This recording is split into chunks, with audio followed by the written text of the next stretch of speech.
a freshman from Big Rapids. Gets it to Myers.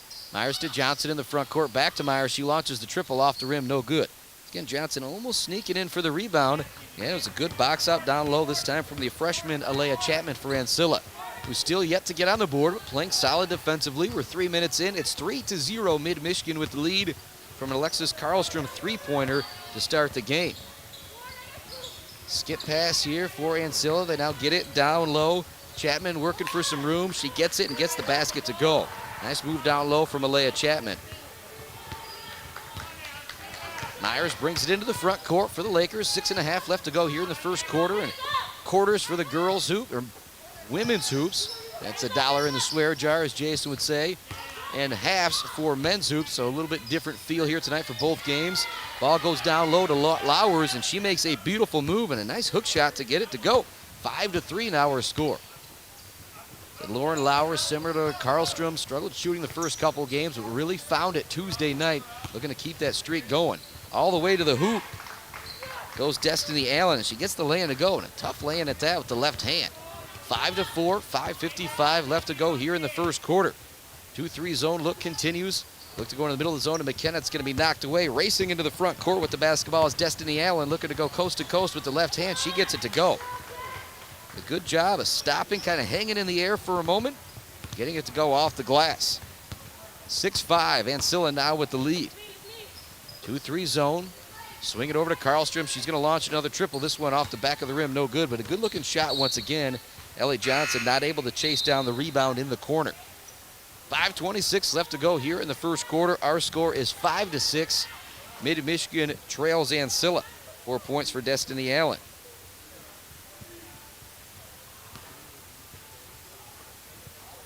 And sorry for a quick mute. I guess people probably happy that I was muted there at the beginning, but all of the kinks are worked out now with MAC TV. Simulcast on MAC TV and Buck 92. Chris Bachman happy to be alongside here, courtside. 6-5 our score, 5:16 left to go here in the first quarter. Ball's knocked out of bounds. It'll stay with Ancilla. Chapman will inbound it to Jessica Soriano.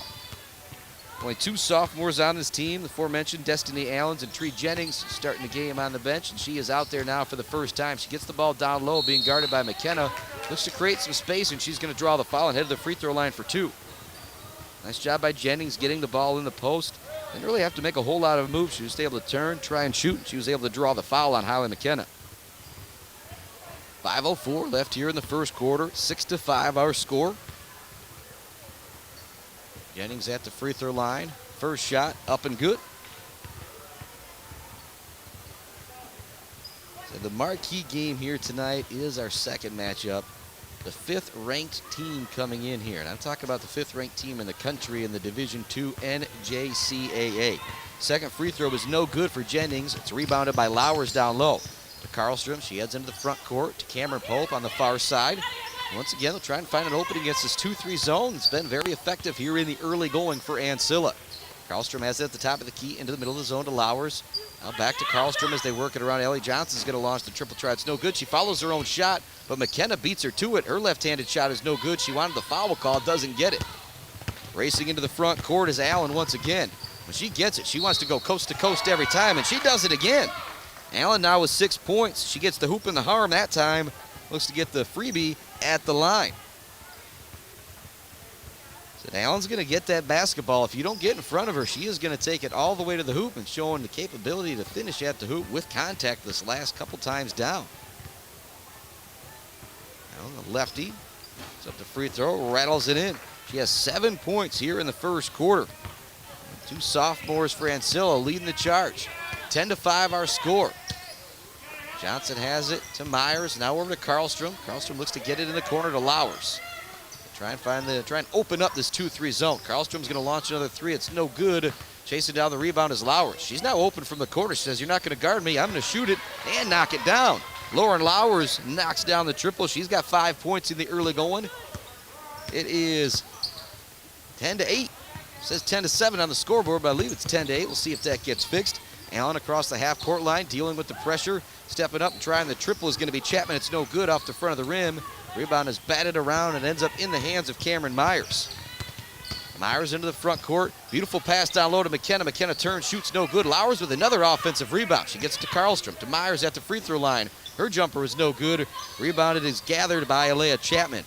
The last shot from Lores must have just been a two-pointer. She has 4, not 5. Pardon me, it is 10-7. Lowers with the steal. Ahead to Karlstrom. Karlstrom now looking to go coast to coast. Lays it in with the left hand. It's good, and the foul. Nice pass ahead from Lauren Lowers to the fellow former Jack Pine star. Karlstrom lays it in with the left hand and draws the foul. She's got 5 points. She heads to the free throw line. She's 23 of 27 on the year, an 85% clip. I just absolutely love to see that. So when I look at both these rosters, say you got some 4 for 4s and some 2 for 2s, but when you're shooting 80% once you're about to 30 free throws on a season, that's when you know you're good. 6 points now here in the first quarter for Karlstrom, and we are tied up 10 apiece. 3:24 left to go. And here comes that 1-2-1-1 three-quarter court press, I'll call it right now, from the Lady Lakers. Allen has it, gets it over to Chapman. Just 6 girls on the team for Ancilla. This could really tire them out throughout the game. Allen has it in the front court. Lakers drop back into a 2-3 zone. We're going to get it down low to Jennings. It's knocked away by Mesher, and she looks to save it. She does. Gets it to Johnson. Now to Myers into the front court. Get it down low to Lores. Lores looks to put it on the deck. It's going to be knocked away. Quickly into the front court comes Ancilla. Allen has the ball. As I said, she's going to try and go coast to coast. This time she drops it off for her teammate, and it was a great idea as Kaylee Gerhardt gets the lefty to go. Myers into the front court. 12-10 now her score. 2.5 remaining here in the first quarter. Myers thought about the 3. Instead, she up fakes, and they'll work it around the perimeter. Very active 2-3 zone from Ancilla. Job in the corners right now from Gayhart, along with Chapman getting out, helping in the corner. Three-pointer is no good for Myers from the top of the key. Johnson does squeeze in for the rebound this time. Myers going to get another shot. Johnson's going to take it. She knocks it down. You always like to see the girl or the guy that gets the offensive rebound get another look at the hoop. This time it does go for Johnson. She's got 3 points, 13-12 our score. Allen into the front court. Once again, if you don't stop her, she's going to get all the way to the hoop. She drops it off to her teammate Jennings. She can't get the bunny to go. It's rebounded down low by Caitlin Mesher. Mesher gets it to Myers. Nobody's going to stop Myers, so she takes it all the way to the three-point line. Back to Johnson. She's going to fire. No good. Looks to follow her own shot. It was a good box out by Gabby Gerard, and Gabby Gerard is going to draw the foul on Ellie Johnson. You like the aggression from Ellie Johnson here in the early going, though. If she's open, you want her to shoot the 3. Substitutions coming in for Mid-Michigan. Gracie Nowak is out there with Alexis Karlstrom, Jenna Smith out there, Caitlin Mesher, and Ellie Johnson, your 5 Lady Lakers out there. Johnson was in the front of that 1-2-1-1 press, and now she's going to get a little bit of a break. Gracie Nowak's now going to have to do the running around to try and bother Destiny Allen and Jessica Soriano. Allen's done a really solid job of breaking the pressure. She gets into the middle of the lane to Chapman, now over to Soriano. Soriano drives aggressively. She's going to be blocked by Jenna Smith. Great defense by the freshman from Morris. She really had a great game this past Tuesday. She had 8 or 9 points, just several minutes, and she was able to knock into some free throws. It would have been like a point a minute for her. Up the top of the key, it goes to Destiny Allen. Now they look to work it over to Gabby Gerard. It just goes between Gerard's legs. It's just one of those things where whoopsie daisy. 1:34 left to go here in the first quarter. It is 13-12. Nowak into the front court. Did a great job getting to the rim last game. Work it over to Karlstrom. It just goes between her hands. She's able to save it before it goes out of bounds. Now it goes back to her into the middle of the zone to Jenna Smith. Now out to Mesher, who's open from 18 feet, and she knocks it down. Nice little play right there. It seemed like that's where they wanted to go the whole time. They wanted to get to Jenna Smith down on the block to suck the defense in, and then she could pass it out on the wing. And Mesher was able to knock down the 18-foot jumper. 15-12 now our score. Here comes the trap in the front court. They do a good job of getting it to Chapman. Now over to Soriano. Between Chapman and Destiny Allen, they do a great job of breaking this pressure together. Allen has the ball in the near wing. Work it all the way over to Soriano. She looks to drive the lane. She's going to be double teamed in the corner. She retreats back to Chapman. Now a skip pass to Gerard. Back to the top of the key to Allen. She's open for 3. She's going to take it. It's no good. Rebounded down below by Gracie Nowak. Chapman hit the deck, so the Lakers got some numbers if they hurry. Johnson's open for another three-pointer. She puts it up no good. She's able to chase down the rebounder. Ends up being with Gracie Nowak, but Johnson probably could have got it. Mesher's open. She's going to fire again, this time from the opposite corner, and she gets it to go. It's another two. Nice shooting from Caitlin Mesher here in the first quarter. 17-12 our score. Nowak bothering Allen on the inbounds. Now they go ahead to Soriano.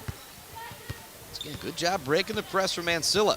If you're mid-Michigan, you want to stay in the press to get these 6 girls. Yes, just 6 girls dressed for Ancilla here tonight. Ball goes in the corner to Chapman. 1 second. She launches it. It is no good. 17-12 our score at the end of one. 6 points for Alexis Karlstrom, 4 from Caitlin Mesher, 4 from Lauren Lowers, and 3 from Ellie Johnson. It is a 5-point Lady Lakers lead. We'll be back with the second quarter right after this on Buck 92 and simulcast on MAC TV. Humane Animal Treatment Society is an animal adoption center that helps find animals forever homes and provide them with certain medical treatments. There are many ways you can help their cause. You can volunteer at HATS by running and reading with the animals, helping the staff with daily routines, and photographers can take pet pictures to boost their portfolio. There are still many animals looking for a forever home. See other ways you can make a difference at www.hatsweb.org.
Zone.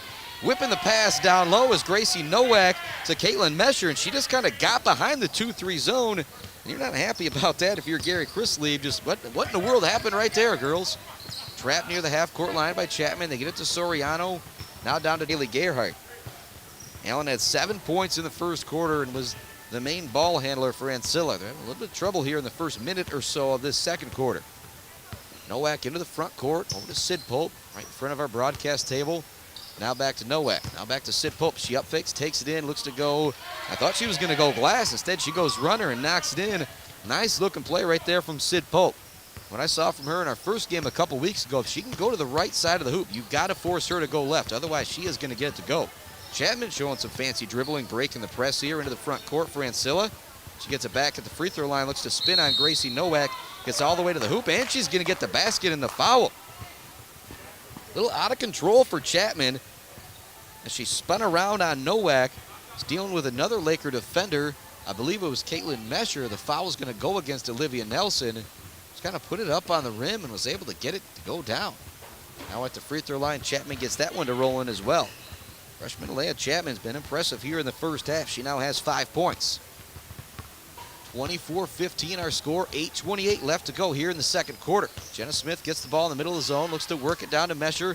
Now back up top to Sid Pope. Now they work it around the perimeter. Now on the far wing to Nelson. She drives, puts the shot up, no good. Some contact on the play between Nelson and Jennings. No foul call. Lakers almost steal it in the backcourt. It goes to Gerard. Gerard in the front court. She doesn't have any numbers, trying to slow things down. She gets it back to Chapman. Chapman out of Soriano on the far side of the court in front of Coach Matt Rodenbow and the Lady Lakers bench. 8 minutes left to go, 12 on the shot clock. Jennings gets the ball in the middle of the zone. The shot is up, no good. Contact on the shot. They're going to call a foul. No, they're going to call a travel on Jennings there, and it's going to go back to the Lakers. There was some contact on the shot, but they're going to say that she shuffled her feet before. Coming back into the game is going to be Destiny Allen. That's a substitution I think Ancilla needed to make. Had trouble dealing with the ball pressure with her off the floor. 7:50 left to go here in the second quarter. Lakers up 9, 24-15. Nelson has it, drives in, kicks it out to Caitlin Mesher. Mesher shot a little bit long. She had a couple quarter shots in the first quarter. That one does not go.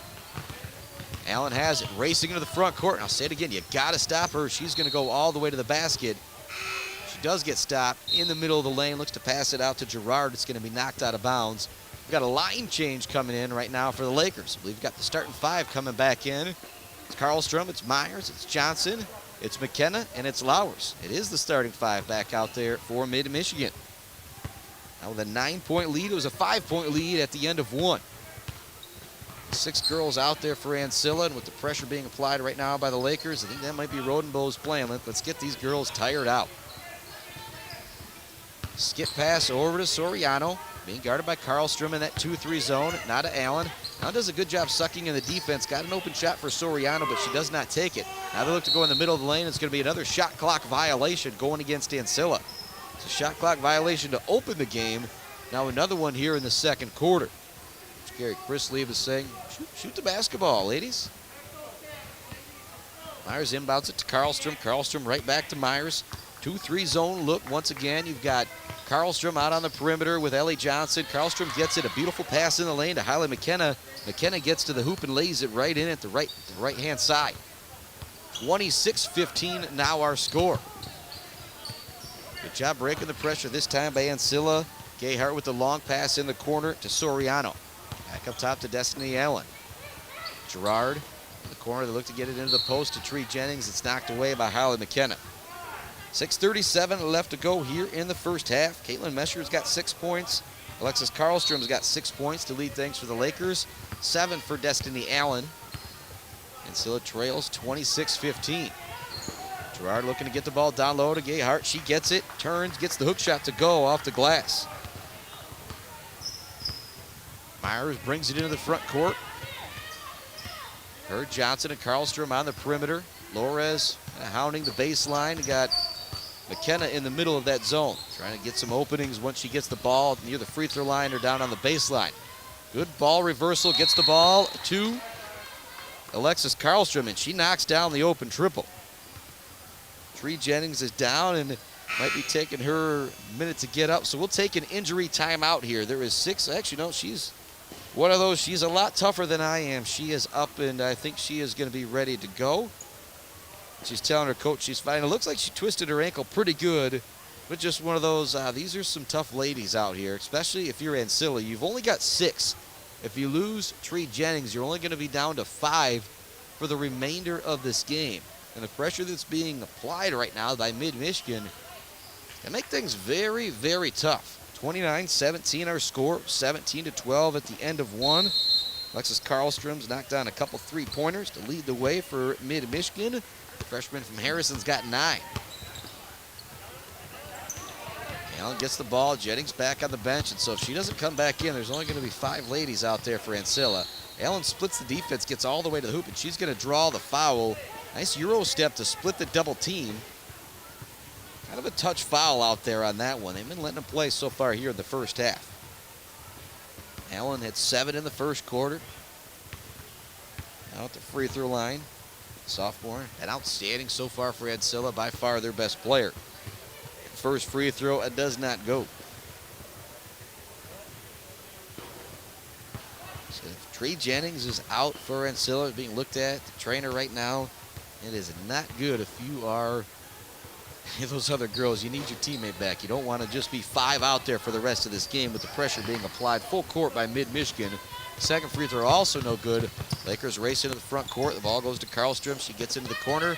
They skip it around to Ellie Johnson. Johnson looking to get it down low to Lowers, but it's stolen away by Chapman. Great steal from Alea Chapman. She brings it into the front court. Looks to drive, looks to get the runner to go off the glass. No good. She gets her own rebound out top to Allen. Allen now on the drive. Her runner is off the glass and it's in. Destiny Allen with a beautiful drive. Just got to thank her teammate Alea Chapman for getting her own offensive rebound and another opportunity. 10-point advantage for the Lakers. Continues to be a 2-3 zone for Ancilla. This is the type of defense you need to stay in when you've only got 5 players. Johnson looks to get it down on the baseline to Lowers, but Ancilla saw it coming. And Michigan is able to retain possession. Karlstrom has it to McKenna at the top of the key. She launches a three-pointer, no good. Rebounded down low by Chapman. Doing everything around for Ancilla. Leaves it to Destiny Allen. Allen's going to drop it to Soriano. Play is called. Coach Chris Lieb try and set something up against this 2-3 zone of mid-Michigan. 30-19 our score. For the skip pass to Allen. She's got to jump to get it. Now looking to go to Chapman. She's going to be double, triple teamed. She turns the lane. Shot is no good. A lot of contact on the play, but some of it was forced by Allen. Chapman. She hits the deck. Lowers gathers the rebound. Brings it into the front court for the Lakers. To Karlstrom. Karlstrom with a fadeaway in the lane, and it goes. Little members roll right there for the freshman Alexis Karlstrom. She got it into the lane and kind of was forced back, jumped back a little bit on her own, got it up on the rim and got the roll. Pressure applied and beaten again by Ancilla in the front court. Shot is up for Girard, no good. Battling for the rebound, it's gathered by Cameron Myers. 3:09 left to go here in the second quarter. We're going to take a quick timeout. 3:09 left. We'll be back to finish the second quarter right after this. Girls Mid-Michigan basketball on Buck 92 and MAC TV.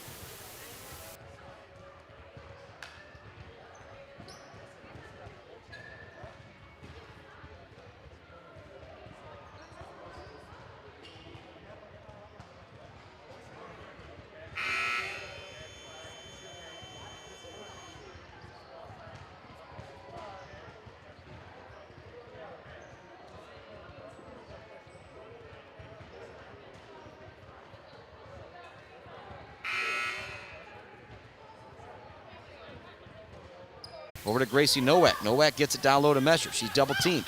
Out to Myers. Is open for the three-pointer at the top of the key. No good. Long rebound goes to Destiny Allen. You know what she's going to do? She's going to go all the way to the hoop if you don't stop her. Actually, dribble might have gone off her foot that time. Good defense from Cameron Myers. Myers was backing up. I think Allen expected her to keep backing up, and she kind of jabbed at her around the free throw line. Causing a little bit of a hesitation from Allen, and the ball went off her foot, out of bounds, back to the Lakers. Nowak into the front court. Jenna Smith out there with Caitlin Mesher, Alexis Karlstrom, and Cameron Myers. Mesher gets it down low. A beautiful move to get to the hoop, and she lays it in on the left-hand side with the right hand. Mesher with 8 points here in the first half. More pressure coming from the Lakers. 34-19. Karlstrom's going to be called for the foul as she looks to trap the ball handler. She brings it into the front court. Job by Soriano being strong with the dribble. And I got to give some credit right now. Miss Tree Jennings, who's coming back into the game for Ancilla. You can tell she's got a little hobble in her step right there. But he said with only 6 girls dressed here tonight, they need her to be out on the floor, and she's there for her teammates. Kind of thing you love to see. Gayhart has it on the perimeter. Thought about the three. Said they're working around to Destiny Allen. They're not going to allow Jennings to get the ball in the middle of that zone. Three-pointer for Girard is going to be off the glass or off the rim with a high bounce. Goes into the hands of Mesher. Good box out. They leave it for Nowak. Nowak into the front court. Sid Pope back out there replacing Karlstrom. Baseline jumper for Mesher is no good. But Mesher's done a great job kind of getting back behind that 2-3 zone, sneaking in there for the Lakers in the first half for some easy baskets. 34-19, 1:25 left to go here in the first half. Skip pass over to Allen. Allen into the lane. Forces up the shot. She's going to draw the foul, and I believe she's going to head to the free throw line for 2. Let's move from Destiny Allen to get into the lane, draw the foul. It's 1 for 3 from the free throw line here in the first half. Jessica Soriano had about 30 seconds of rest. She's going to come back in. She's going to replace Alea Chapman. And Chapman with 2 fouls. You definitely don't want her to pick up a third here in the final minute. 34-19 our score. 1:18 left to go here in the second quarter. First free throw, no good for Allen. Got to knock these down. She's now 1 for 4 from the free throw stripe.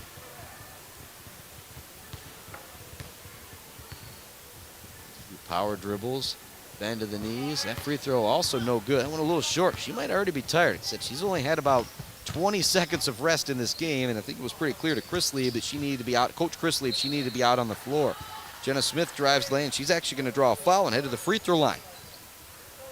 Jenna Smith has had the basketball the last couple games. She has been very effective, whether that's making a pass getting to the free throw line or scoring at the hoop. Freshman from Morris. First free throw off the side of the rim, no good. Got 1:09 remaining here in the second quarter. Gracie Nowak, Jenna Smith, two freshmen from Morris, out there with Caitlin Mesher, Cameron Myers, and Sid Pope. Second free throw goes in for Jenna Smith, her first points of the night. It's now 35-19. Here comes more pressure for Ancilla to deal with. They do a good job breaking it. As I say that, they almost throw it away. Allen somehow recovers it without going over and back. Now a beautiful behind-the-back dribble. She gets all the way to the hoop. The right-handed shot goes. Oh, boy. A highlight reel play for Destiny Allen right there. She now has 11 here in the first half for Ancilla. 35-21 our score, 40 seconds remaining. Myers has the ball in the near wing right in front of our broadcast table. Skip pass over to Sid Pope. Now to the top of the key to Gracie Nowak. Now to Sid Pope. Now down in the corner to Mesher. Skip pass to Nowak at the top of the key. Trying to set up Sid Pope or Mesher with an open shot, but Ancilla, I think, knows it, doing a great job. Just 5 seconds left on the shot clock now for Mid-Michigan. Myers knows it. She gets in the lane, puts up the shot, and she sinks it. And that's what you want to see from your sophomore right there. She knows time is winding down. She creates a shot. She gets it to go. Her first points of the half. 37-21 our score, 10 seconds remaining. Allen into the front court. Leaves it off for Gerard. It's knocked away from her. Myers has it. Leaves it ahead for Nowak. Nowak's got 4 seconds, 3 seconds. She's going to coast in for the left-handed layup, and it goes at the buzzer. A great finish to the half for the Mid-Michigan Lady Lakers. They put up 22 in the second quarter and only give up 9. The lead has ballooned to 18, 39-21 at the half. We'll be back with your Mid-Michigan College Foundation halftime show right after this. The Mid-Michigan College Foundation is a... I signed up for the Laker Distinction Scholarship because I knew I wanted to go to Mid right away anyways. I knew that I wanted to get through college debt-free or as close to debt-free as possible. Because I had some classmates who were a couple years older than me that had won it, and they had a really positive experience at Mid. And provided me the perfect path to get my associate's degree here at Mid-Michigan College and begin the rest of my college journey. Winning LDS was a really positive experience for me. I was able to work on campus, and I was also able to study abroad, which is something I never really thought I would be able to do. Really, the basis of my success today and my continual success is the Laker Distinction Scholarship and is Mid-Michigan College, because without this first step, I wouldn't be where I am today. It really helped for me to know that the first 2 years of tuition were going to be lifted off my shoulders. I got to meet a lot of great people who have become friends and advisors for me, and I know that as I move on that they will still be here to help me get through the college process. And I really do think that my time here at Mid has helped prepare me to take these next steps, not only financially by saving a lot of money, but the faculty here at Mid and the classwork I feel like has really prepared me for the next step and these harder classes that I know I will be taking. Receiving the LDS scholarship gave me the opportunity to successfully transfer 67 credits to Grand Valley State University, now putting me on the fast track to graduation, where I will be graduating a complete year early in the spring of 2020.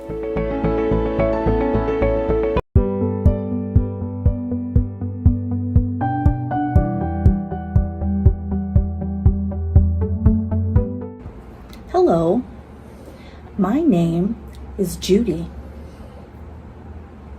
Amy. Jillian. Amy. It's Dawn.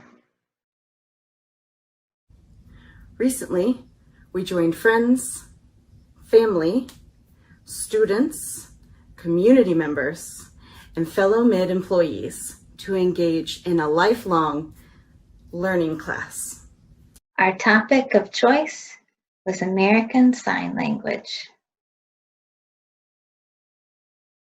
Mid offers a wide variety of lifelong learning classes, including Dog training, Arts and crafts, photography and outdoors, financial planning, and many, many more. We hope to see you in class soon. Want to find more information?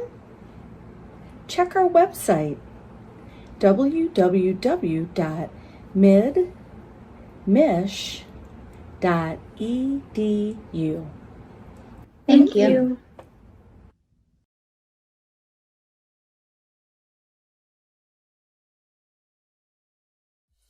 MAC TV Network is a local public access station that offers a variety of services, from in-studio interviews, wrestling, and so much more. We cover local concerts, sporting events, and activities around the community.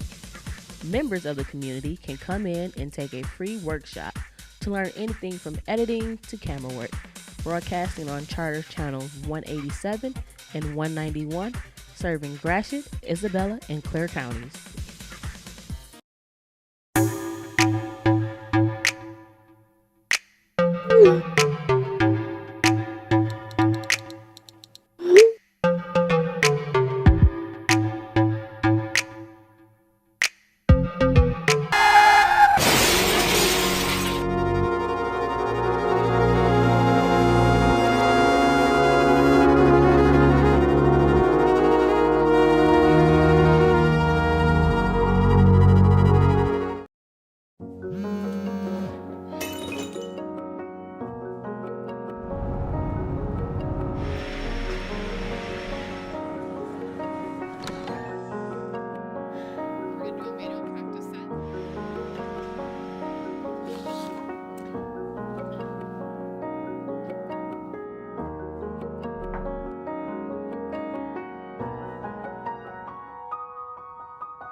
Humane Animal Treatment Society is an animal adoption center that helps find animals forever homes and provide them with certain medical treatments.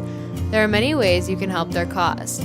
You can volunteer at HATS by running and reading with the animals, helping the staff with daily routines, and photographers can take pet pictures to boost their portfolio. There are still many animals looking for a forever home. See other ways you can make a difference at www.hatsweb.org.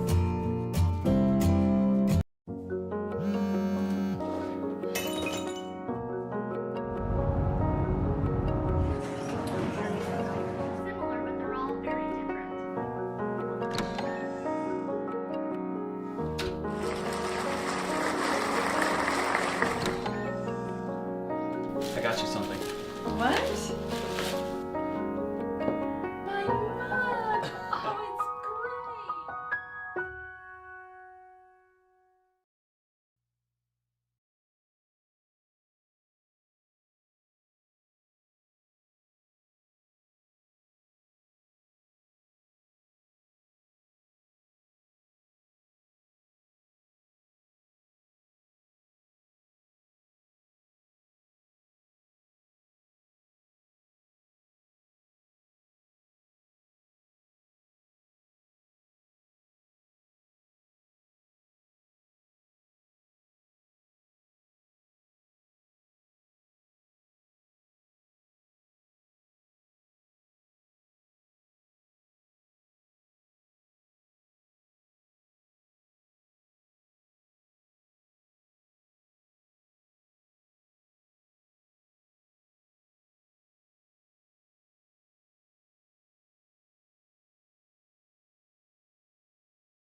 Welcome back to Mid-Michigan Lakers basketball simulcast on MAC TV and the all-new Buck 92. Buck92.com or 92.3 FM if you are in our Mid-Michigan area. 39-21, that halftime score. 11 points for Destiny Allen, 5 points for Alea Chapman, 4 points for Kaylee Gerhardt to lead the way for Ancilla, 8 points for Mesher, 11 points for Alexis Karlstrom, 1 point for Jenna Smith, 4 for Ellie Johnson, 2 for Gracie Nowak, 3 for Olivia Nelson, 2 for Sid Pope, 2 for Holly McKenna, 4 for Lauren Lowers, and 2 for Cameron Myers. Yeah, pretty much everybody getting in the scoring column here tonight for the Mid-Michigan Lady Lakers. Their starting 5 back out there ready to go with Cameron Myers, Lauren Lowers, Holly McKenna, Ellie Johnson, and Alexis Karlstrom. If you're Ancilla, it's, like I said, it's going to be a long second half. You're already trailed by 18. You obviously got a chance to come back, but you're a little overmatched in this game, maybe talent-wise and definitely numbers-wise. At one point, Mid-Michigan brought in 5 substitutions in the first half. And if you're Ancilla, you only have a chance to bring in 1 substitution at a time. And Destiny Allen's actually going to start the second half here on the bench, which is a big surprise to me. She was their best player in the first half. Ball goes down low to Tree Jennings. Her shot is no good. Rebound is battled for and won down low by Alea Chapman. Chapman's turnaround goes in. She now has 7 points. I was going to pick out 2 girls or 2 women from Ancilla. It's going to be Alea Chapman and Destiny Allen. They have played really, well, all the girls have played really hard here. There's only 6 of them, but those 2 have been outstanding. Good ball movement for the Lakers. They work it down in the corner to try and find an open 3 for Lowers, but good rotation does not allow that from Ancilla. Myers is going to launch a 3-pointer from the top of the key. No good. Ellie Johnson grabs a rebound. Her shot is blocked in the lane by Jennings. Into the front court comes Soriano. She's going to slow things down. She's going to be double teamed. They're going to actually call a foul. See if that goes on Myers or Ellie Johnson. It's actually going to go against Cameron Myers. 9:05 left to go here in the third quarter. 39-23 is our score. Mid-Michigan with the big lead. Going to get back to 500 on the season. Gerard gets the inbounds pass, looks to get it down low to Chapman. She makes a nice move, gets to the left-hand side of the hoop, but does not get it to go. She faked it to the middle and then went baseline, got an opening, but just couldn't get the basket to go. It was a good move, though, from the freshman, Alea Chapman. Ellie Johnson has it on the perimeter, working around to Karlstrom. Karlstrom gets it into the middle of the zone to McKenna. Now back to Karlstrom. Karlstrom looking to go baseline, skip pass in the corner to Ellie Johnson. She looks to get it to Lowers. Great defense out there from Kaylee Gerhardt as she knocks it away. 3-pointer from Lowers is going to go off the rim and actually kind of rolls onto the top of the backboard, I believe. Touched the shot clock for just a moment. She'll give it back to Ancilla. 2-2-1 full court pressure right now. Cameron Myers just steals the inbounds pass. Great job from the sophomore from Reed City. She's actually going to draw a foul on Soriano as well. Cameron Myers, just a burst of energy out there every time she takes the floor. Great defense coming up with a steal and drawing the foul right there. 8:31 left to go here in the third quarter. 28 seconds left on the shot clock for the Lady Lakers. Lauren Lowers will inbound the ball underneath her own hoop. Set up Karlstrom for an opening. It's actually going to be knocked away. Great defense from Gabby Gerard. She wasn't able to get there, but she just stretched out and was able to knock it away at the last second. Lowers will now go in front of the Mid-Michigan Laker bench to inbound things. Goes into Myers. Myers to Karlstrom at the top of the key. They go in the middle of the zone to McKenna. McKenna with the left hand draws the foul. McKenna got it, didn't have any hesitation. She knew she was going to beat her defender to the left-hand side of the hoop. She didn't get it to go, but she drew the foul. Now she is headed to the free throw line. McKenna had 2 points in the first half. The freshman from Big Rapids leads the team in rebounding, 11 a game. First free throw goes in. First points here of the second half. This Lady Lakers basketball team. McKenna didn't start the first half in the first game that we saw, but she's been a starter ever since. And it's a little bit of a tougher presence, I'll say, with her out there on the floor. She gets the second free throw to go. She now has 4 points. Ancilla dealing with the pressure. I said Destiny Allen on the bench. She was the one that dealt with that pressure the best in the first half. Soriano gives it out to Gerard. Gerard puts up the deep 2-pointer, no good. Skying in for the rebound is Gayhart, but she loses it to McKenna. McKenna gets it to Karlstrom. Karlstrom into the front court for Harrison. She retreats, drops it back to McKenna at the top of the key. Actually kind of back and forth. The Karlstrom ends up with it. Goes to Myers, back to Karlstrom. She launches the three-pointer. She's able to chase down her own long rebound and gets the runner to go on the baseline. Great hustle right there from Alexis Karlstrom. She put up the shot and just stayed with it. Got her own rebound, found an opening on the baseline, put it up again, and got it to go. Alexis Karlstrom now with 13 points here on the night, averaging 18.5 so far this season. McKenna knocks it away, steals it. Into the front court, it goes to Ellie Johnson. She looks to race everybody down court. Shot is no good. They're battling for the rebound as Karlstrom. It goes off of her hands, out of bounds. They threw the ball ahead to Ellie Johnson, and she had 2 or 3 girls trying to chase her down. She raced to beat him, but was going a little too quick to get the lay-in to go. 2-2-1, full court pressure once again from Mid-Michigan. Back into the game is Destiny Allen. And with a nice move to create an opening, she gets it to Chapman. Chapman over to Gerard. Gerard now gets it back to Allen, and they'll slow things back. And the presence of Destiny Allen just made a big difference right there dealing with that pressure. Three-pointer for Gayhart is good. Big shot right there for your Ancilla, just trying to hang around. It's 43-26, a 17-point lead. Trying to answer right back as Alexis Karlstrom. That three-pointer is no good. Good job by Gerard, kind of boxing out a running Karlstrom, not allowing her to get the rebound. So maybe just a little bit of life here if you are Ancilla, but you need to make something happen right now. You trail by 17 with 17 minutes left to go in the game. Gayhart has it at the top of the circle across the half-court line. She looks to pass it. It's knocked away. It's recovered by Destiny Allen. Now Allen and Karlstrom collide. There's actually going to be an offensive foul going on Destiny Allen. Chrisley was looking to call the timeout as everything was going on. Now the officials are going to have to get together and see which call was made first out there. And the call is actually going to be going against Ancilla. Officials get together and they agree on everything. Coach Chrisley is not happy about it, though, on the other side of the court, and I can't really blame him. Whistle was blown. It seemed like they were going to give him a timeout, but at the same time across the court, another whistle was blown and a charging call was made. And it definitely may have been a charge on Destiny Allen, maybe throwing a little shoulder shimmy in there. So it will be Laker basketball. 6:49 left to go here in the third quarter. It is 43-26.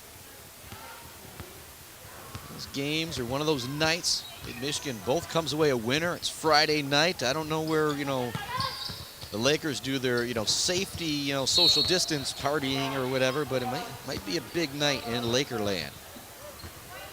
Saying the Rodenbow wants to go to the free throw line on the foul, but that's not going to happen. Lowers is going to inbound the ball from underneath their own basket. They have a timeout on the floor from Coach Matt Rodenbow, and the Lakers will take that timeout. 6:37 left to go here in the third quarter. It's 43-26 Lakers. Back with more Mid-Michigan Lakers basketball right after this on the all-new Buck 92 and simulcast on MacTVNetwork.org/Mid-Michigan basketball. Pardon me. Mac TV Network is a local public access station that offers a variety of services, from in-studio interviews, wrestling, and so much more. We cover local concerts, sporting events, and activities around the community. Members of the community can come in and take a free workshop to learn anything from editing to camera work. Broadcasting on Charter Channels 187 and 191, serving Gratiot, Isabella, and Clare counties.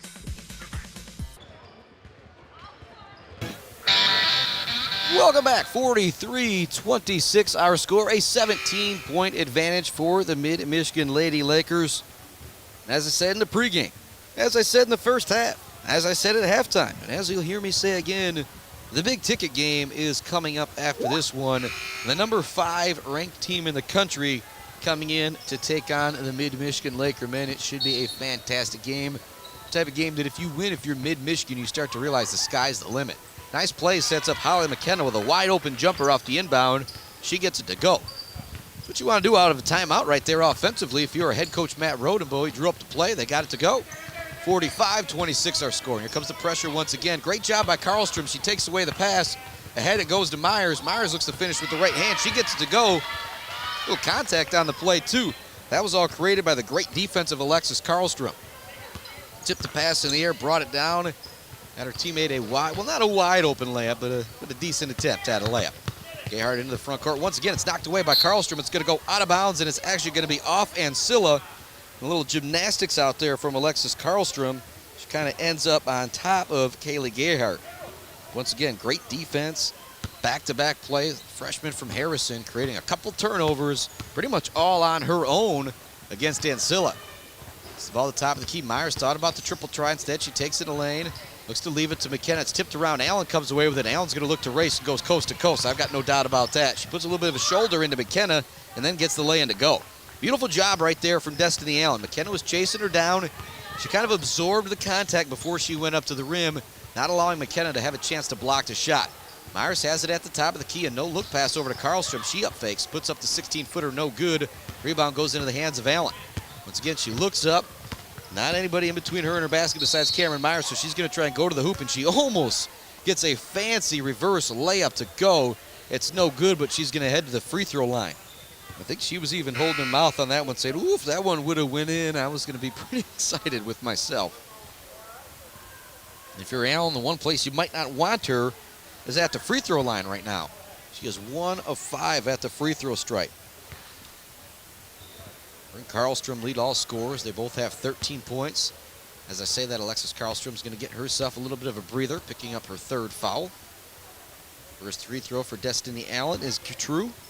She now has 14 on the night. Your 5 Lady Lakers out there will be Olivia Nelson, Gracie Nowak, Sid Pope, Lauren Lowers, and Holly McKenna. Second free throw for Allen is good. 15 on the night for the sophomore from Ancilla.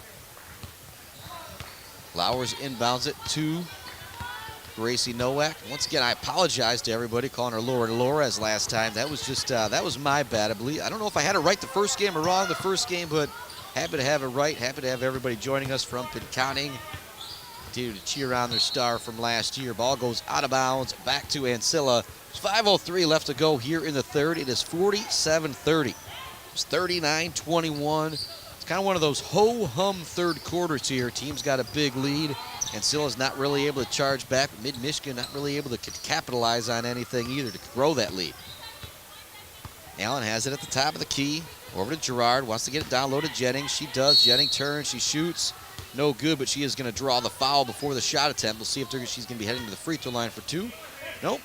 Be Ancilla basketball underneath their own hoop. Destiny Allen is actually going to have somebody else inbound it. Maybe not a bad idea. Be Alea Chapman inbounding it for Ancilla. Allen gets it in the corner, being guarded by Olivia Nelson in that 2-3 zone. They look to get it down low to Chapman. They do. She looks to turn on the baseline and pass it over to Jennings, but it's going to be tipped out of bounds. Will stay here with Ancilla. 15 seconds left to go on the shot clock. 4:40 left to go here in the third. Satchel Love makes his way behind us here to go get ready for our men's game coming up here, the second half of our doubleheader. Pass goes up to the top of the key to Soriano. Now over to Gerard. Gerard to Allen. Further over on the wing to Soriano. Back up top to Allen. They get in the middle of the lane to Chapman. Her runner is no good. Rebound gathered by Holly McKenna. McKenna leaves it for Nowak. Nowak into the front court. Sid Pope up fakes. Doesn't take the shot. Now back to Nowak at the top of the key. It's a good job driving in the lane. Kind of left her dribble out in the front and eventually was knocked away. Lowers recovered it, but she was out of bounds on the baseline. The ball go back to Ancilla. Caitlin Mesher is going to replace Lauren Lowers. Lakers are set up the 2-2-1 full court press again. 2 girls near the 3-point line, 2 girls at half court. And back deep playing, I'll say free safety is Holly McKenna. Pretty much at the opposite 3-point line or free throw line. It's going to be stolen away. Great defense right there by Mesher. Mesher now into the front court. And she's got some ball handling skills as well. Olivia Nelson's open for 3. You don't want to do that. She doesn't get it to go. Sid Pope with the rebound. She passes it up top to get another possession for Nowak. Nowak leaves it for Mesher, loses it on her hip for a moment, gets it to Nelson at the top of the key. Nelson's going to get it to the point guard Nowak with to set things back up. Nelson has it, looks to drive, goes down low to McKenna, back up top to Nelson, now up top to Gracie Nowak. She's going to launch the triple try, no good. Rebound is gathered by Destiny Allen. Once again, once Allen gets that rebound, she races into the front court, looks to split the defense, shot is no good.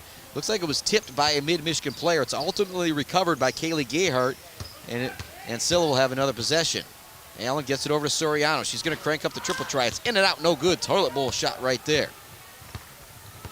Mesher grabs the rebound. She races into the front court. Over to McKenna. McKenna now back to Mesher down low. Oh, she can't get the lefty layup to go. That would have been a beautiful give and go play right there between McKenna and Mesher. Mesher just could not quite get that to go. We got a timeout coming from Coach Gary Chrisley.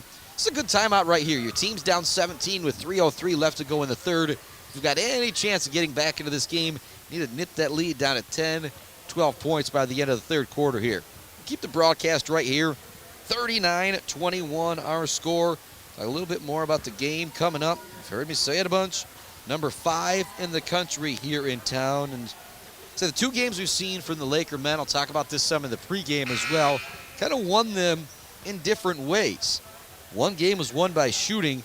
I mean, you absolutely had a great night from Jacob Tomsic. He came out, had 21 points, hit 6 3-pointers, and pretty much his first showing of college basketball. Then the second game, though, he found that touch a little bit in the second half, but not like he had it going in the first half. Isaac Hungerford wasn't really knocking it down in that second game as well against Glen Oaks that we called. He's great defensively. The energy that he provides is just always so big. But I think if they can get that shooting and the defense that they played from time to time against Glen Oaks, they could have a chance to knock off the number 5 team in the country here tonight. Getting all the way to the hoop, putting it up and getting some contact is Destiny Allen. No foul call for her, though. Karlstrom back into the game for the Lakers. Sid Pope has it on the far side. Back over to Karlstrom, down on the baseline to Mesher. And Mesher has got that baseline jumper going here tonight. She's now in double figures with 10 points. Here comes the pressure once again from the Lakers. They kind of back it up to half-court pressure here with a 1-2-2-2 or 1-2-1-1. Take it away. Nowak into the front court. Her shot no good there. For the rebound is Mesher. Mesher now with 12 points, but that was all created by the defense of Gracie Nowak, stealing it away in the backcourt, trying to go coast to coast. Good job breaking the press this time by Ancilla. That's where this press is really dangerous from Coach Matt Rodenbow. He'll go 1-2-2 full court. He'll drop it back into a half court. Just so many different options for the press for this Mid-Michigan team. Jennings misses the shot in the lane. Rebound is gathered by McKenna. 51-30 our score, and McKenna's starting to pile up those rebounds out there for the Lakers. Pope has it on the far sideline, goes down to McKenna. McKenna gets it to go. A lot of contact on the play, too. Tyler McKenna now with 8 points, including 6 here in this quarter. 53-30, the lead continues to balloon. Got a foul near the half-court line that's going to go against the Lakers as they were trying to create another turnover. Foul is going to go against Sid Pope. Jenna Smith, Ellie Johnson checking back into the game for Mid-Michigan. Lakers out there. Alexis Karlstrom, Gracie Nowak, Ellie Johnson, Jenna Smith, and Caitlin Mesher. 13 points on the night for Karlstrom, 12 from Mesher, and 8 for Holly McKenna to lead the way for Mid-Michigan. 23-point advantage with 1 minute, 30 seconds remaining here in the third quarter. Gerard has it on the far sideline, goes to Gayhart in the corner, down to Chapman, who's quadruple teamed. Back to Gayhart, she puts up the shot. She's going to draw the foul on the shot. I don't think Mesher really likes to call a whole lot, but it's one of those when you try and block the shot from behind, it just never looks good from the official's point of view. They're going to blow that whistle most of the time. Kaylee Gayhart has 7 points here tonight. She's had the ball in her hand. She's done pretty well. Doesn't do a whole lot of the ball handling duties. Good shooter. She's got the ball down the post. She's been able to put in a couple nice shots. 1:20 remaining here in the third. Second free throw goes down. She now has 8 points. 53-31 our score. 1:18 left. You can start to hear the basketballs bouncing on the other side of the court as both teams are warming up, getting ready for this one. It's one of the advantages you have of being at Morey Courts. Karlstrom gets into the lane. Her shot no good. Chapman with another rebound. Start warming up right now and get ready for that second game. Gayhart has it in the front court. Looks to go to Chapman in the middle of the lane, but it's knocked away. It ends up in the hands of Mesher. Mesher into the front court to Karlstrom. She looks to get by the defender. She does. The left-handed shot no good. She will draw the foul on the shot, though. Karlstrom just 1 for 1 at the free throw line here tonight, but shooting it at an 85% clip here this season. Just absolutely love to see that. Also averaging 3 assists a game and 18 points.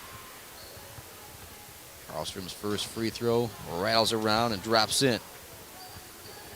14 on the night for the freshman from Harrison. Second free throw for Karlstrom. That one nothing but net. She now has 15. and she is going to get herself a break. Cameron Myers is going to replace her. 50 seconds left to go here in the third quarter. It's a 24-point lead. And here it goes again. They switch it up a little bit. Now you got a 1-2-1-1 press. This is where things just get dangerous. You can just change anything up at any moment with the basketball IQ of these girls. Soriano with some beautiful dribbling, just kind of dribbles all the way through that trap. Then she knocks down the jumper. Head coach Chris Lee might want to see Soriano be a little bit more aggressive. That was a fantastic play. And once again, Mesher just kind of sneaks back behind the 2-3 zone. She's not able to get the lay-in out of it this time. Back to the top of the key, and the Lakers working around trying to find an opening against this zone. 13 seconds left on the shot clock. 17 seconds left here in the third quarter. Myers launches the triple.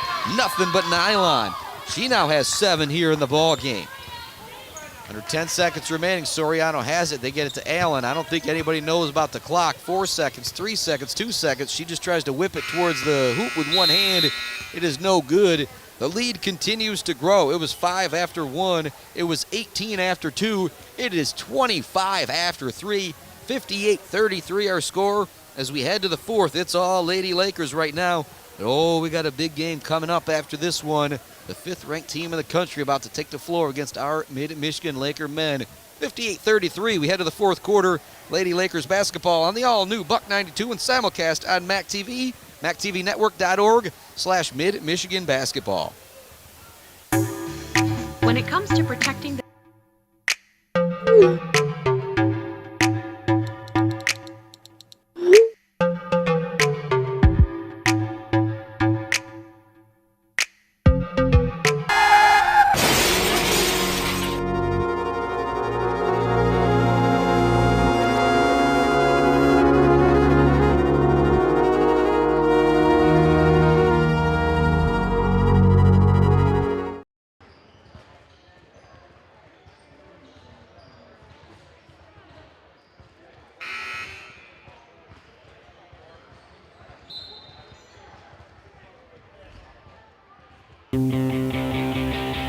Welcome back to Mid-Michigan Lady Lakers basketball. 58-33 our score as we head to the fourth quarter. 15 points on the night for Alexis Karlstrom, 12 for Caitlin Mesher, 4 for Elliott Johnson, 3 for Olivia Nelson, 8 for Holly McKenna, 7 for Cameron Myers. Just a very balanced scoring effort here on the night. I don't see Cooper Ajima or Ellie Klein. I don't know if they've been in the game yet, but as I look at things, they're the only 2 Lakers not in the scoring column tonight.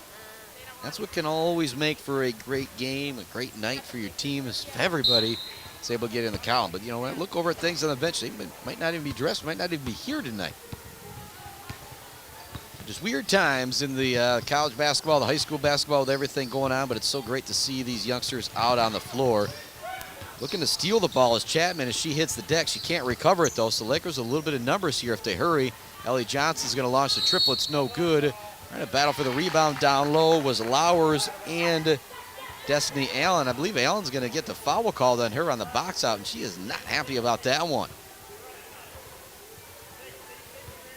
Yeah, didn't really see a whole lot of contact down there. That's one of those, they've let them play an awful lot here tonight. Maybe want to see the same thing there.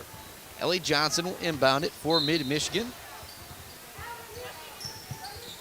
Go to McKenna. McKenna up top to Cameron Myers. She's going to put up the 3, and she buries it. Now 10 points on the night for Cameron Myers, and pretty much back-to-back triples at the end of the third and beginning here of the fourth. Here's another turnover in the backcourt for Mid-Michigan as Gerard loses it. Cameron Myers gets it over to Karlstrom. Karlstrom's going to launch a triple. It's went off the front of the rim. No good. Long rebound ends up in the hands of Soriano. Soriano races down court. She's going to stop and pop from 14 feet. She goes off the glass, and she gets it to go. 4 points on the night now for Jessica Soriano. 61-35 our score. Karlstrom into the front court. Myers down on the baseline to Lowers. Lowers looking to get it further down into the paint to McKenna, but it's going to be tipped and stolen away. Good defense from Kaylee Gayhart. In the front court, Allen brings the ball. Left-handed dribble. 2-3 zone look for the Lakers. No pressure this time. Over to Gayhart. She's going to launch the 3. She was able to take her time off the front of the rim. No good. For my angle, it looked like it was going to be good, just a little short. 8:40 left to go. Karlstrom with the ball. Nobody's going to stop her. She'll go all the way to the hoop. No good contact on the play. No whistle. Rebounded by Holly McKenna.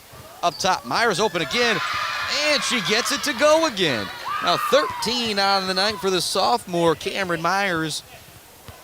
Youngster from Reed City having a great night. And after that three-pointer, Coach Matt Rodenbo says, let's back it up off of the press. And you got to be a little excited about it if you're one of these Ancilla girls, because they have been playing an awful lot. Just 6 of those girls out there tonight gaming for this Ancilla College basketball team. Allen has the ball. She gets into the lane, looks to pass it out to Gerard, her teammate. Gerard doesn't take the shot. Now back to Allen. She thought about it. Now to Soriano. She'll put up the triple. No good. Karlstrom gets the long rebound near the free throw line. She's going to say, if nobody's going to stop me, I'm going to go all the way to the hoop. She drops it off to Myers, and Myers lays it in. 15 on the night now for Cameron Myers, and a nice dish from Alexis Karlstrom. Looked like she was going to go coast to coast. She decided to drop it off for a teammate, and the lead is now 31-66-35. Gayhart looks for the skip pass. It's knocked away by guess who? Cameron Myers, who has everything going here in this fourth quarter. Brings it across the half-court line, down low to McKenna, and McKenna lays it in. I think you might start to see some fatigue setting in here from this Ancilla College basketball team. It looks like we have a timeout, but just a substitution timeout. Nope. Are we going to have a substitution timeout or a full timeout? I'm not. Oh, it's going to be a full timeout. But we will keep the broadcast right here to talk about how fantastic these Lady Lakers are playing right now. You now have 4 players in double digits for the Lakers. Cameron Myers has 15 to lead all scorers, including 8 here in the early part of the fourth quarter to just completely put this one away. 10 points for Holly McKenna, 15 points for Alexis Karlstrom, and 12 points for Caitlin Mesher. That is some great balance from this Lady Lakers basketball team. Slide over to Ancilla. Kaylee Gayhart has 8 points. 4 points for Jessica Soriano coming in the second half. 15 for Destiny Allen. And 7 points for Alea Chapman.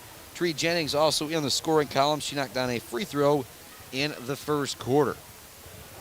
68-35 our score. 7:22 left to go in this ball game. Big one coming up next between the Mid-Michigan men and the Ancilla men. If Mid-Michigan's able to win that game, you start to think, all right, maybe we can make some noise come March, or is it going to become April this year? We'll get things figured out when tournament time is here. Just so happy to be at Maury Courts to bring you Mid-Michigan Lakers basketball. I'm proud to be partnered with MAC TV to simulcast these games, Buck 92 and MAC TV, MacTVNetwork.org/Mid-Michigan basketball. Chapman, Soriano taking their time walking down there, and the official says, all right, you guys, I'm gonna drop the ball here and count the clock. She does that, and then they hustle down there a little bit more.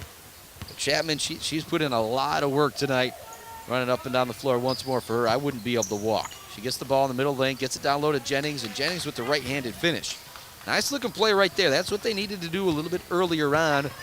I think the Mid-Michigan defense might be a little relaxed out there.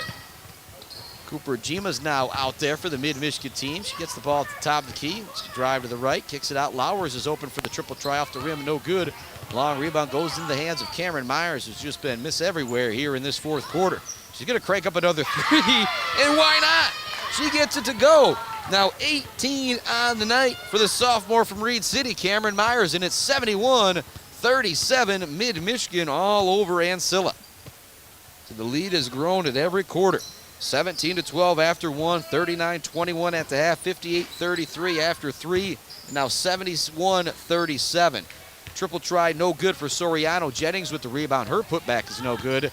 Myers into the front court. You wonder if you're going to get a heat check from Myers, but I don't think with the score that you really need to. Johnson's going to launch up a triple, and Ellie Johnson knocks down another 3. She has 7. If you're Mid-Michigan, there's not really much you can do if you continue to rain threes. Now doubled up is Ancilla at 74-37, Mid-Michigan on top. Soriano gets it over to Allen at the top of the key. Allen launches the 3, and she gets it to go. Now 18 on the night for Destiny Allen. Her and Cameron Myers lead all scorers. 74-40 is our score with 5:40 left to go in this one. Gima has the ball, gets it down to Lowers, up top to Myers, who thought about the 3 again. Instead, she takes it in. The shot is up off the glass and good. Cameron Myers getting everything to go. She has 13 here in the fourth quarter, and it is now 76-40. Allen into the front court, slowing things down for Ancilla. Like I said, these girls have just got to be whooped at this point. Let's give them a lot of credit for continuing to fight, continuing to play. Allen's three-pointer is no good. We're going to have a foul down low. I don't know if it's going to be going against Ellie Johnson or Chapman. It's going to be going against Chapman as she was a little too aggressive on the box out against Ellie Johnson. Substitutions coming into the game. Gracie Nowak, Jenna Smith, Olivia Nelson back out, and Cameron Myers is going to come out of the game. Going to get a little bit of a clap from me. 20 points on the night for the sophomore from Reed City, and she caught fire in the fourth quarter. Knocking down 3 threes, 2 twos, 13 points in the first 5 minutes of this fourth quarter. Ball down low to Jenna Smith. Beautiful pass to McKenna for the lay-in. And I tell you what, everything really coming together right now for this Mid-Michigan Lady Lakers basketball team. If they can continue to play like this, they're going to be a tough out for anybody. Garrett has the ball, look to get it down low to Chapman. She gets the ball and gets it to go. Chapman was being hounded on that play by Cooper Ajima, and she still got to finish. 9 points now for Alea Chapman.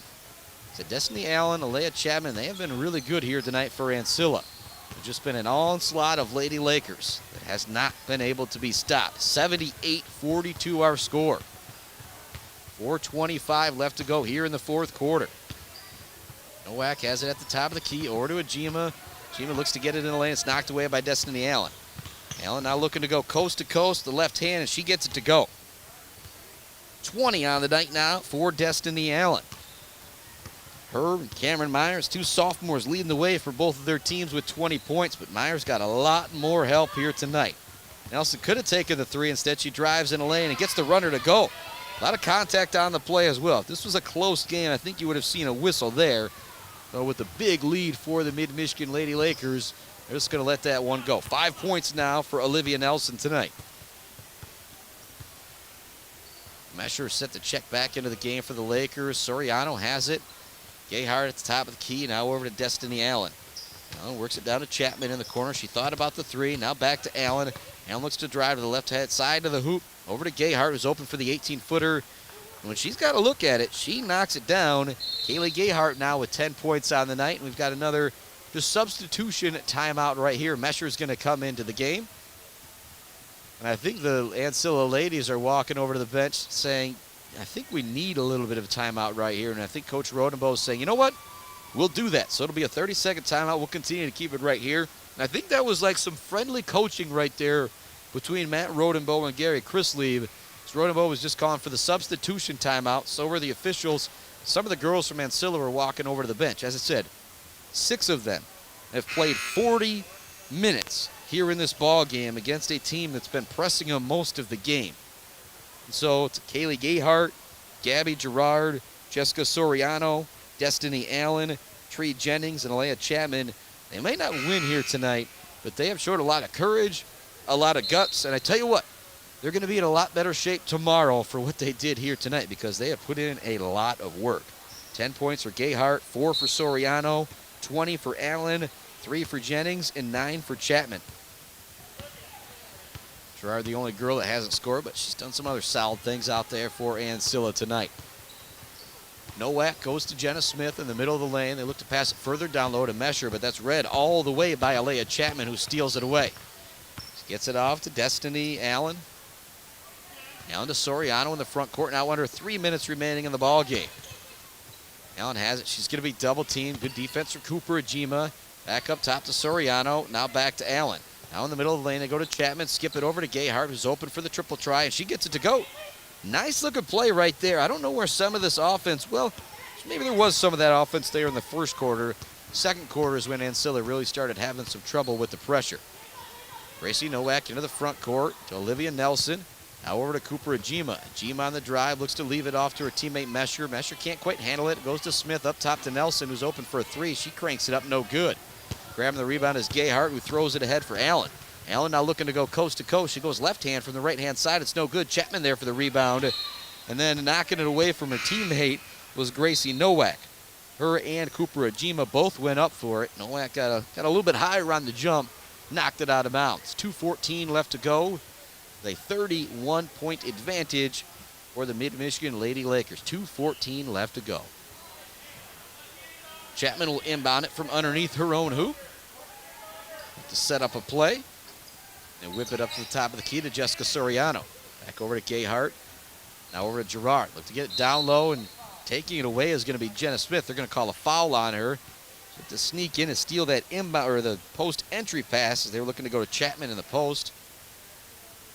The first foul of the quarter here going against Mid-Michigan. Garrett will inbound it from underneath their own hoop, and you can just start to see that the gas is gone for some of these Ancilla girls out there. Gerard gets the inbound over to Soriano, now to Gayhart on the far wing. Skip past to Gerard, back up to Soriano. Under 2 minutes remaining, 10 seconds on the shot clock. Gayhart has it over to Allen. Allen knows she needs to do something with it and do it in a hurry. It goes to Chapman. Chapman's going to have to force up the deep three-pointer. It's no good off the glass, off the rim. Grabbing the rebound is going to be Caitlin Mesher. Mesher drops it back to Gracie Nowak. Now to Ajima. Ajima puts it on the deck over to Olivia Nelson. Fakes the three. Drives, leaves it off for Mesher. She will try the triple try from the corner. It's no good. Allen grabs the rebound, and once again, she's going to try and race ahead of everybody. Loses the dribble for a moment, does a good job of slowing things down. Gets it back to Soriano. Now back to Allen. Allen gets into the middle of the lane, forces up the shot with the left hand. No good, but she draws the foul. Destiny Allen just has a motor that will not quit.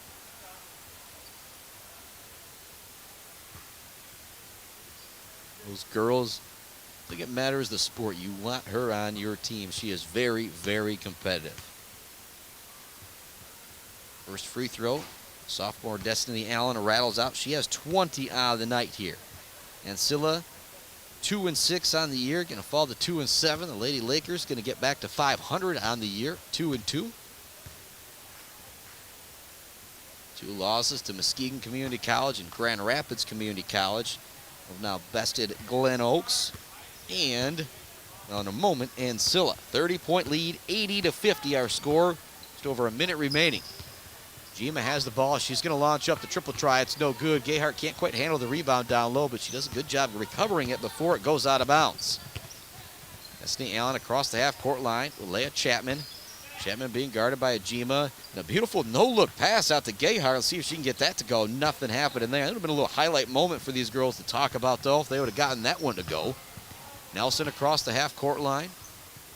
Over to Ajima. She's going to launch another triple try. Off the front of the rim, no good. Gracie Nowak with the rebound. Now back to Ajima.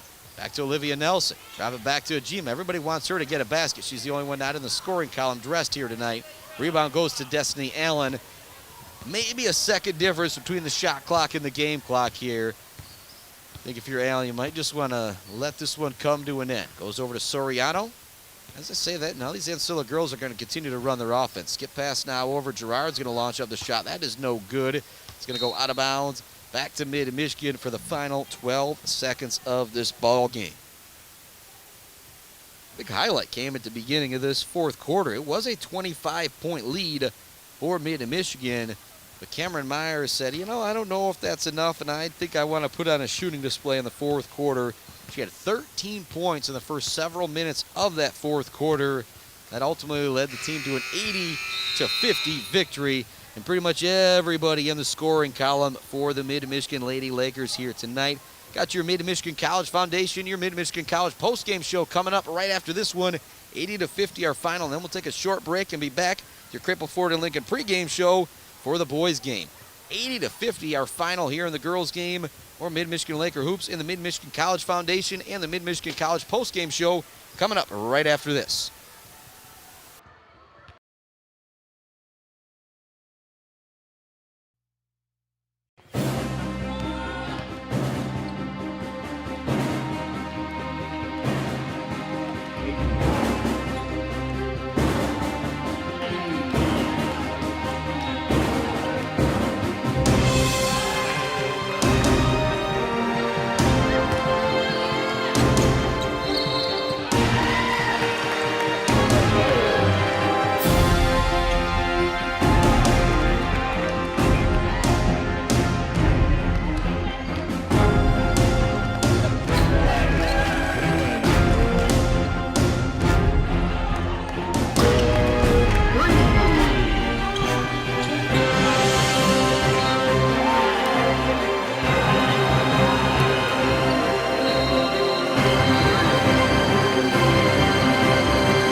to shout out these Ancilla girls coming in with just 6 on their roster. Similar to what we saw from Glen Oaks on Tuesday night. It's kind of inspiring when you see that few kids out there doing everything they can to stay in the game. Tree Jennings had 3 points. Gabby Gerard was actually the only girl who played that did not get in the scoring column, but played some good defense, did some other good things. Kaylee Gayhart had 13 points, and she appeared to be a very capable sharpshooter. Didn't get a lot of looks in the first half, and you wonder if that's something that maybe could have made a difference in the game. Jessica Soriano had 4 points, 21 out of the night for Destiny Allen, and 9 points for Alea Chapman. They were the 2 most impressive players for this for this Ancilla College girls basketball team. I was really impressed with Chapman. She got the ball down low. She was able to make things happen. But then, even when she got the ball playing against the press, she was able to make things happen. But it wasn't enough because it was what you call a total team effort from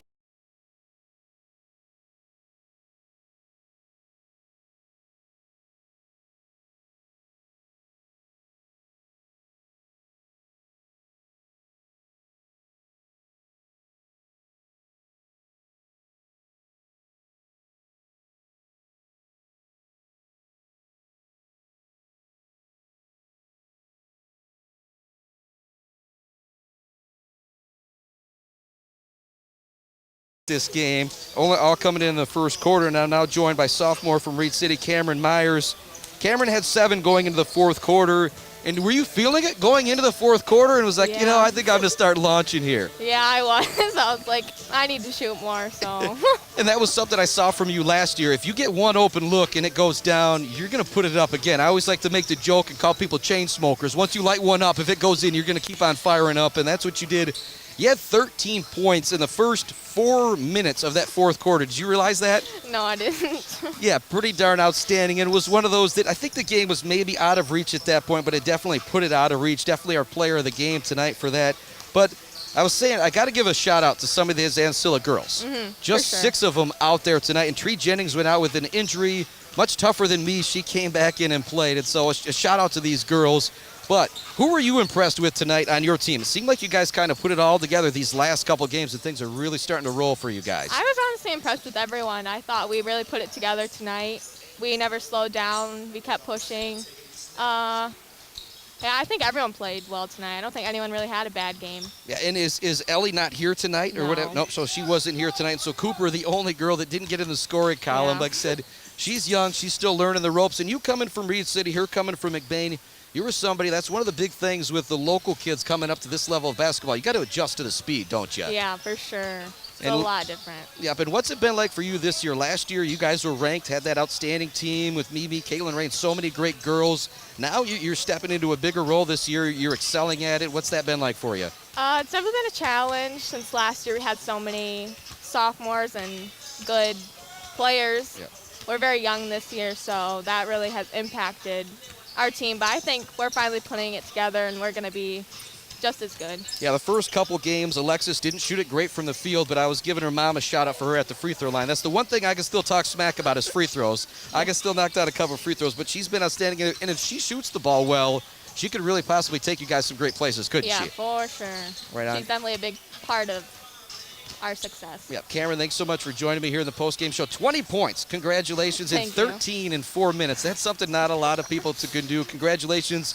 Got a big game coming up here with the men. Ancilla's ranked number 5 in the country. It should be an outstanding game. What do the men need to do to win this game here tonight? I think they need to play like they have been. Playing hard, shoot the ball good. Yeah, I was kind of saying, you get a combination of those 2 games. Yeah, that first game here where Jacob shot the lights out, hitting 6 threes. You get somebody shooting like that here tonight. I think that's what it could take to knock off this number 5 ranked team. Sure. Cameron, thanks so much for joining us here in the Mid-Michigan. Thank you for having me. Yeah, Mid-Michigan College Foundation College Post-Game Show, all tied together. Congratulations, 20 points on the night, our JNR Engraving Player of the Game. I'm going to take a little break here, and we'll be back with your Crapple Ford and Lincoln pregame show for the boys right after this. They say you get what you pay for, but when it comes to a living space at Timber Creek, what you pay for gets you more than you expect. Timber Creek Apartments in Mount Pleasant offers multiple floor plans, amenities, utilities included in rent, and more. Find affordable living at facebook.com/timber-creek-apartments today.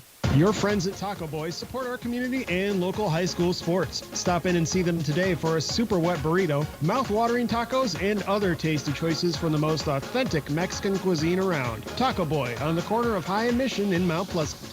When March rolls around, you really get that bug to spruce things up around the house, including your workspace at home. Let LJ's Kitchens and Interiors of Mount Pleasant help you design a fresh new look for all your areas. In fact, LJ's design team can customize a variety of spaces like kitchens, entertainment centers, mudrooms, and of course, home offices. Imagine brand new cabinets with cabinetry from DuraSupreme. Go to facebook.com/LJS Kitchens of Michigan for all home office ideas and find out about cabinetry from DuraSupreme at LJ's Kitchens and Interiors on Mission, Mount Pleasant. Sometimes projects are not one size fits all. That's where Bill's Custom Fab comes in. Bill's Custom Fab can customize anything.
Men's basketball action. It was a 30-point victory for the Mid-Michigan Lady Lakers. 20 points for Cameron Myers leading the way. And thanks so much for the sophomore joining me moments ago here on the post-game show. Oh boy, this is going to be a big one. The number 5 ranked team in the country here to take on our Mid-Michigan Lakers. A couple stats that stand out to me when I take a look at Ancilla. They have 6 guys that score in double figures. They got a lot of guys who can do a lot of different things. Jakelyn Thomas, as of right now, is 14 of 27 on the season from 3. That is over 50%. If you don't know, that's really good. Also shooting 70% from the line, but 90% in conference only, so I'll give him a little bit of a break there. Brock Cosley, also 12 of 27 from three-point land. But the most impressive stat comes from Rico Swanson Jr., who has 46 assists through 6 games and only 4 turnovers. That is good for an 11.5 assist to Members turnover. of the community can come in and take a free workshop to learn anything from editing to camera work. Broadcasting on Charter Channels 187 and Be an 191. NBA record by ×3. I believe Jose Calderon might still hold the all-time NBA record for assist-to-turnover ratio, and it's like 4. So 11.5. I've never even seen anything like that on a stat. Obviously, almost only through 6 games. Could go down. Needed to go down here a little bit if you are a Mid-Michigan basketball fan. Starting lineup for both of these teams. Freshman Noah Pruitt. And then it's all sophomores for Mid-Michigan with Isaac Hungerford, Tim Stewart, Micah Kramer, and Javelle Lewis. And holy moly, you have 11 sophomores for Ancilla College coming into this game. That's pretty insane. Almost like what you had last year for Mid-Michigan College. You had a lot of sophomores. Starting, Rico Swanson Jr., that youngster with an 11.5 assist-to-turnover ratio. Just insane. A freshman, Jakelyn Thomas in the starting lineup for Ancilla, so I'm expecting big things from him. Then you've got 6'6" Courtney Shorter, 6'6" Marco Beverly, and 6'7" Kayla Brown, all in the starting lineup. So Mid-Michigan, well, they're going to be outsized, especially when you consider that starting lineup of Pruitt, Hungerford, Stewart, and Kramer. Stewart may stand about 6'3", Hungerford maybe 6 foot, Pruitt, Micah Kramer, both probably under 6 feet tall. Javelle Lewis, the one guy that is not going to have a height disadvantage possibly here in the starting lineup. Said number 5 Ancilla. Could be number something at Mid-Michigan College if they're able to get a win here tonight. Said Noah Pruitt, an unreal as a freshman, averaging 15, 3, and 4 coming into tonight's game.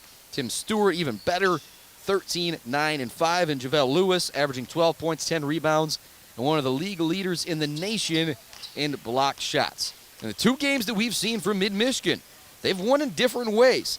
Game 1, it was shooting, particularly from Jacob Thompson coming off the bench. He just knocked down everything. The freshman out of Midland Dow ended up 21 points in his first college game. The second game, it was some defense and some stretches that got things going. Wasn't really the shooting that won the game versus Glen Oaks. It was the defense, and it was Javelle Lewis down low who finished with 20 points, I think like 14 rebounds and several block shots. It is going to be a fantastic ball game here. 3:30 left on the pregame clock. Both teams are out after a short stint in the locker room. One player is going to need to come up big tonight, in my opinion, for this Mid-Michigan team is the freshman out of Detroit, Satchel Luck. Stands 6'9". They're going to need his height out there against the height of this Ancilla College basketball team. Like I said, only a couple games underneath this belt on this level. How prepared will he be to play here tonight in this game? It should be a fantastic one. We're going to take a break here on the Crable Ford Lincoln pregame show. When we come back, we'll get you all ready for this one and maybe another quick review of how fantastic the girls played in our first game. It is the second half of doubleheader action. The Mid-Michigan Laker men taking on Ancilla College on the all-new Buck 92 and simulcast on MAC TV.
Mid-Michigan Laker basketball at Moore Courts, simulcast on Buck 92 and on MAC TV, MacTVNetwork.org/mid-basketball. My bad for getting that one twisted up as well. Once again, we're proud to be partnered with MAC TV on this shortened Mid-Michigan Lakers basketball season.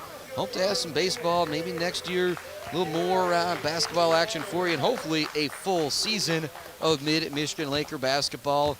Well, that clock is winding down. No national anthem here for the boys' game, as we already had it for the girls' game. So starting lineups will be introduced here in just moments. I said the big thing here tonight for Mid-Michigan is dealing with the height. Isaac Hungerford from DeWitt, I know, is used to dealing with some taller guys playing down low in the league that he played in high school. Maybe even same goes for Noah Pruitt. But Micah Kramer from Unionville-Siebelring, not used to dealing with a lot of 6'7", 6'6" guys. Tim Stewart, you could probably say the same out of Detroit. It's going to have to be Stewart. It's going to have to be Hungerford guarding somebody that's 6'6" or 6'7" for Ancilla here to start things off. Ancilla College coming into tonight's game at 6-0. Mid-Michigan coming into tonight's game at 3-1. They're 2-1 here at home. Their only loss to Grand Rapids Community College on the road. They also had a big win versus Detroit Henry Ford College this past weekend. Well, and I said, Ancilla, this is the big test. This is, where you see where you're at. If you are Mid-Michigan men's basketball, if you win this game, you start to think to yourself, I might have a chance to really make something happen. The starting lineups being introduced right now. I'll run through them for you one more time. Got Courtney Shorter, Marco Beverly, Caleb Brown. All three of them stand 6'6", 6'7". And you've got the assist to turnover maniac, Rico Swanson Jr. said the assist-to turnover ratio 11.5. That's just unheard of. And then I'm a little worried because you've got the freshman Jakelin Thomas in the starting lineup for Ancilla, and he's got to be really good because there was 11 sophomores on this Ancilla College basketball team. Starting lineup being introduced right now for Mid-Michigan: Noah Pruitt, Micah Kramer, Isaac Hungerford, Tim Stewart, who's got his number 3 back on, and JaVale Lewis. So JaVale Lewis is going to have to play big here tonight for this team. And as I look out there at Isaac Hungerford, I don't think I give him credit for his height. He stands a good 6'3", 6'4". Plays very intense down low. He's the guy on this team that's going to be diving for loose balls all over the place. All right, it's quarters with the girls, halves here for the boys. And I tell you what, this one is going to get up and down. I am going to do my best to stay with things. Ancilla averages 96.7 points per game coming into tonight. Yes, this should be an exciting ball game. JaVale Lewis, Caleb Brown in the middle of the circle to jump things up, and we are set to go. Again, Buck 92, buck92.com, 92.3 FM. On your FM dial if you're in the radio, and MacTVNetwork.org/mid-basketball. All over the place if you want to find us here tonight. Lewis got everything ready to go. He jumps, gets the tip, and as I said, always going for those loose balls. Hungerford kind of takes that one away from Marco Beverly.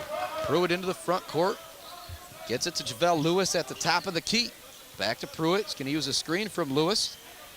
Snap it there, back up to Tim Stewart. Stewart puts it on the deck over to Isaac Hungerford. Hungerford now puts it on the deck up to Kramer. Kramer thought about the deep 3. Instead, he looks to drive in the lane. Up top to JaVale Lewis. And a lot of noise coming from the Ancilla bench. Knocking away the dribble. Racing into the front court is Jakelin Thomas. He can't get it to go, but he's going to draw the foul on the play. And you can just feel the intensity here in the first 30 seconds of the game. Jakelin Thomas really excited about that steal. He's headed to the free throw line. You know this is the game that Mid-Michigan has had circled, and you start to wonder, Ancilla's won some games big, if maybe they had this game circled as well. Last year, Mid-Michigan had Ancilla right where they wanted them with a big lead at the half, only to blow that lead in the second half. Thomas at the line, first free throw, no good. So only freshman in the starting lineup for this team. I looked through, only 2 freshmen on the roster. So 11 sophomores, just crazy. We've got a couple kids redshirted as well, be ready to play next year. Second free throw goes in for Jakelin Thomas, so it is 1-0, Ancilla with the lead. Mid-Michigan bringing it across the half-court line. No pressure here from Ancilla, man-to-man defense. Pruitt being guarded by Rico Swanson. Ball goes down low on the baseline. Lewis has it, hitting the deck is Hungerford. Pass goes way out up top to Micah Kramer. Kramer over to Pruitt. Pruitt with a fake and a drive. Some contact on the drive. No foul call out to Hungerford. He's open for the triple try. It's no good. A little long. Grabbing the rebound down low is Courtney Shorter. Shorter gets it off to Thomas. Thomas races into the front court. It's good, and the foul. Jakelin Thomas, the freshman, with a great start here. He split a pair moments ago. Gets a hoop in the arm this time. Can make it a three-point play at the line. Lewis was chasing him down, was a little late on the block. He slapped the backboard, but it didn't matter. Jakelin Thomas, the freshman, got it to go. As they say sometimes, he's got a lot of quicks out there. It's going to be tough to stay in front of the freshman, Jakelin Thomas. He knocks down the free throw, 4-0. Our score, Ancilla on top. And once again, the Ancilla bench, very, very vocal. I don't know if they're just trying to yell at Mid-Michigan or if everybody's got one person they're supposed to tell where they're supposed to be. Nice pass down low. Kramer gets it. He's going to be blocked. Great defense and great job getting back by Marco Beverly. And the ball goes out of bounds. Actually, we're going to have a foul going against Courtney Shorter. Mid-Michigan will inbound it on the far and the near sideline for us across from the Ancilla bench. Goes into Hungerford. Hungerford gets it right back to Pruitt. Pruitt gets a screen from Lewis. Cranks up the triple try, and it's nothing but net. A big step-back three for the freshman from Okemos right there. That might have been one of those. Even if he missed it, I think Lewis would have had the rebound. A great decision by Pruitt to take the step-back three right there. It could have been a pass. Beautiful move into the lane. Leaving it off for his teammate is going to be Rico Swanson. The basket is good down low. Ancilla really likes to hurry. Pruitt has the ball at the top of the key over to Micah Kramer. Kramer being guarded by Courtney Shorter. Now goes to Tim Stewart. Stewart now going to hand it back off to Pruitt. Pruitt's going to put up another triple try. This one no good. Rebound down low is gathered by Courtney Shorter. Great job by Hungerford tying up Shorter. It's going to be a jump ball. Ancilla doesn't like the call, but just a jump ball. I don't know what they're real upset about. 6-3 our score. 18 minutes left to go here in the first half. So in one of those games, you can just feel the intensity inside Morey courts. There's so much noise being made by some of the Ancilla players. You start to have some people kind of peek around and wonder what's going on. In the front court comes Rico Swanson Jr., sophomore assist man. Going to put up the 18-foot jumper. He gets it to go. Say Rico Swanson with an 11.5 assist-to-turnover ratio, one of the most insane things I've ever seen. Knocks down the 18-footer. It's 8-3, Ancilla with the lead here in the early going. Stewart has the ball. Goes to Lewis in the corner. Back up top to Tim Stewart. Dribble drive. Looks to get all the way to the lane. Puts up the shot. He's blocked, but he gets his own rebound back. Looks to pass it back up top. It goes into the hands of Antoine Walker. Walker now over to Pruitt. Pruitt in the corner. Looking to drive. Makes a nice baseline pass to Walker. It goes off the hands of Walker, out of bounds. It's one of those, you got Marco Beverly guarding Noah Pruitt. So Pruitt is trying to create a shot, but giving up 6-7 inches to Beverly. Good job by Beverly using his length to make it difficult for the Mid-Michigan ball handler. 17-14 left to go here in the first half. 8-3 our score. Swanson into the front court for Ancilla. Over to Shorter on the far side of the court in front of the Laker bench. Brings it to the elbow. Just to drop it down low. Good defense being played by Tim Stewart. Kind of a running shot right there. It's no good. Lewis can't come up with a rebound. Pruitt's able to gather it. Races into the front court. A little bit of numbers here for Mid-Michigan if they hurry. They're going to have a foul. It's going to be an offensive foul going against Noah Pruitt. Rico Swanson Jr. maybe with a little bit of an acting job right there as he hit the deck. It's one of those, if you're the official, you're the official. The angle that you have, you're going to make that call. Swanson across the half-court line. Pruitt awaits him. They get a screen at the top of the key. He's going to take a difficult step-back jumper, and Swanson knocks it down. Nice start in this game for Rico Swanson Jr. A couple difficult jumpers. Him and the freshman, Jakelin Thomas, both have 4, and it is 10-3. Ancilla with the lead. Hungerford with the ball at the top of the key. He's going to square. He's going to shoot. It's off the rim. No good. Walker and Hungerford both grab the rebound. It's going to be a jump ball. Possession arrow. We'll keep it with Mid-Michigan. Caleb House is going to take a quick 30-second timeout. We'll take, well, you know, we're going to keep it right here, actually, right now. 16:20 left to go in the first half. Shari to pump fake Cheyenne back at the Clarinet Central Michigan Studios. 10-3 our score, and this is a really good timeout right now if you're a Coach Caleb House. This is the moment where you say, yeah, you guys, these guys, they're ranked number 5 in the country. These guys are really good. We need to play not our B game, not our A- game, not even our A game. We need to play our A+ game if we want to win here tonight. And Rico Swanson Jr. talked about the assists a lot in the pregame with 4 points here in the early going and just hit a very, very difficult step-back jumper. Been very, very impressed with the sophomore so far. 10-3 our score. There's 16:20 left to go here in the first half. Caleb House has the instructions to his team. It's Isaac Hungerford, Antoine Walker, Javale Lewis, Noah Pruitt, and Tim Stewart out there for Mid-Michigan after the timeout. Stewart has it at the top of the key. Work on his defender, leaves it for Pruitt. Pruitt's open. He thought about taking the three, maybe hesitated a little too long. Now looks to get the skip pass over to Hungerford. It's going to be knocked away. Rico Swanson ends up with it, but Stewart takes it away from Swanson. Now Ancilla takes it back as they double-team Stewart in the backcourt. Ball goes to Courtney Shorter. Shorter into the front court. He's going to stop and pop the triple. No good off the rim. Antoine Walker brings down the rebound for the Lakers. Walker to Hungerford. Hungerford looking to see if he can go all the way to the hoop. It's not there, so he gets it back to Walker. 23 seconds left on the shot clock. Pruitt with a step-back jumper being guarded by Shorter, who's 6'6". Shorter doesn't allow him to land on the jumper, and so Pruitt's going to head to the free throw line. Noah Pruitt's got a lot of shake and bake to his game. It's a good job finding an opening. With Shorter using his length, making the shot difficult. Almost got a piece of it, but just didn't allow Pruitt to land. First free throw for Pruitt is up and good. He now has 4 points. Nobody down there on the rebound for Mid-Michigan. Everybody back ready to play defense. Showing some confidence in Pruitt at the free throw line for good reason. The freshman from Okemos knocks them both down. 10-5 our score. 15:35 left to go here in the first half. Swanson Jr. into the front court for Ancilla. Gets it to Shorter on the far sideline right in front of the Lakers bench. Gets a screen out of the top of the key being guarded by Stewart. Stewart with some great defense. Knocks it away from Swanson. Swanson's got to hold on to it. He gets it to, or pardon me, Shorter's got to hold on to it. He gets it to Rico Swanson. Swanson launches the triple. In and out, no good. Great box out down low from Javale Lewis. Allows his teammate Tim Stewart to come in and get the rebound. Stewart's going to look to go coast to coast here. He's going to draw the foul against Jakelin Thomas, and he wants the shooting foul. We're trying to pull that veteran move of just walk into the free throw line, but it's not going to work. 10-5 our score, 15-11 left in the first half. Good timeout, Coach Caleb House. Ball goes right into Lewis. Lewis looks to create. Hook shot is up off the rim, no good. Skying for the rebound is Hungerford, but it's ultimately brought down by Marco Beverly of Ancilla. Swanson has it. An electric move to get to the hoop. Swings it into the corner. Open three is good for Caleb Brown. That was all created by Rico Swanson Jr. He got in the lane and created a wide open corner three for his teammate Caleb Brown. 13-5 our score. 14:45 left to go here in the first half. Lewis has it at the top of the key over to Pruitt. Pruitt wants a screen from Lewis. Doesn't use it, then he does use it. Now they're going to look to get it to Lewis in the post, but good help defense being played. Walker with the cut. He gets the ball down low. His shot no good. A lot of contact on the shot, no foul call. Jakelin Thomas grabs the board. Looks to go coast to coast. A lot of contact on his shot. Once again, no foul call. The rebound goes out of bounds off of Marco Beverly. Mason Watuzik, the freshman from Mount Pleasant, set to check into the game. He is going to replace Noah Pruitt.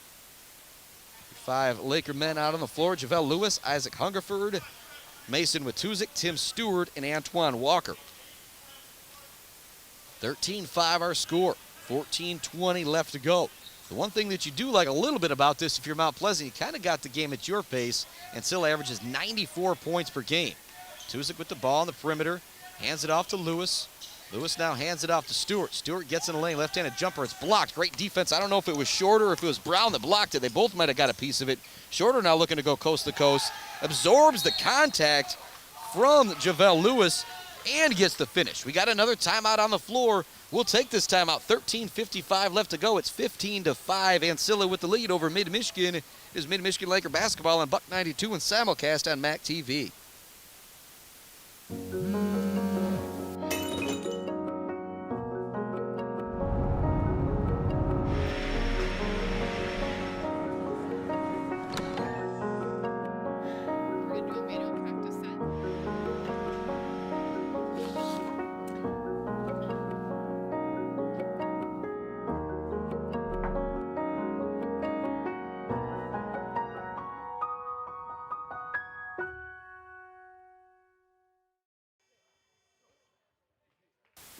About where you live or work.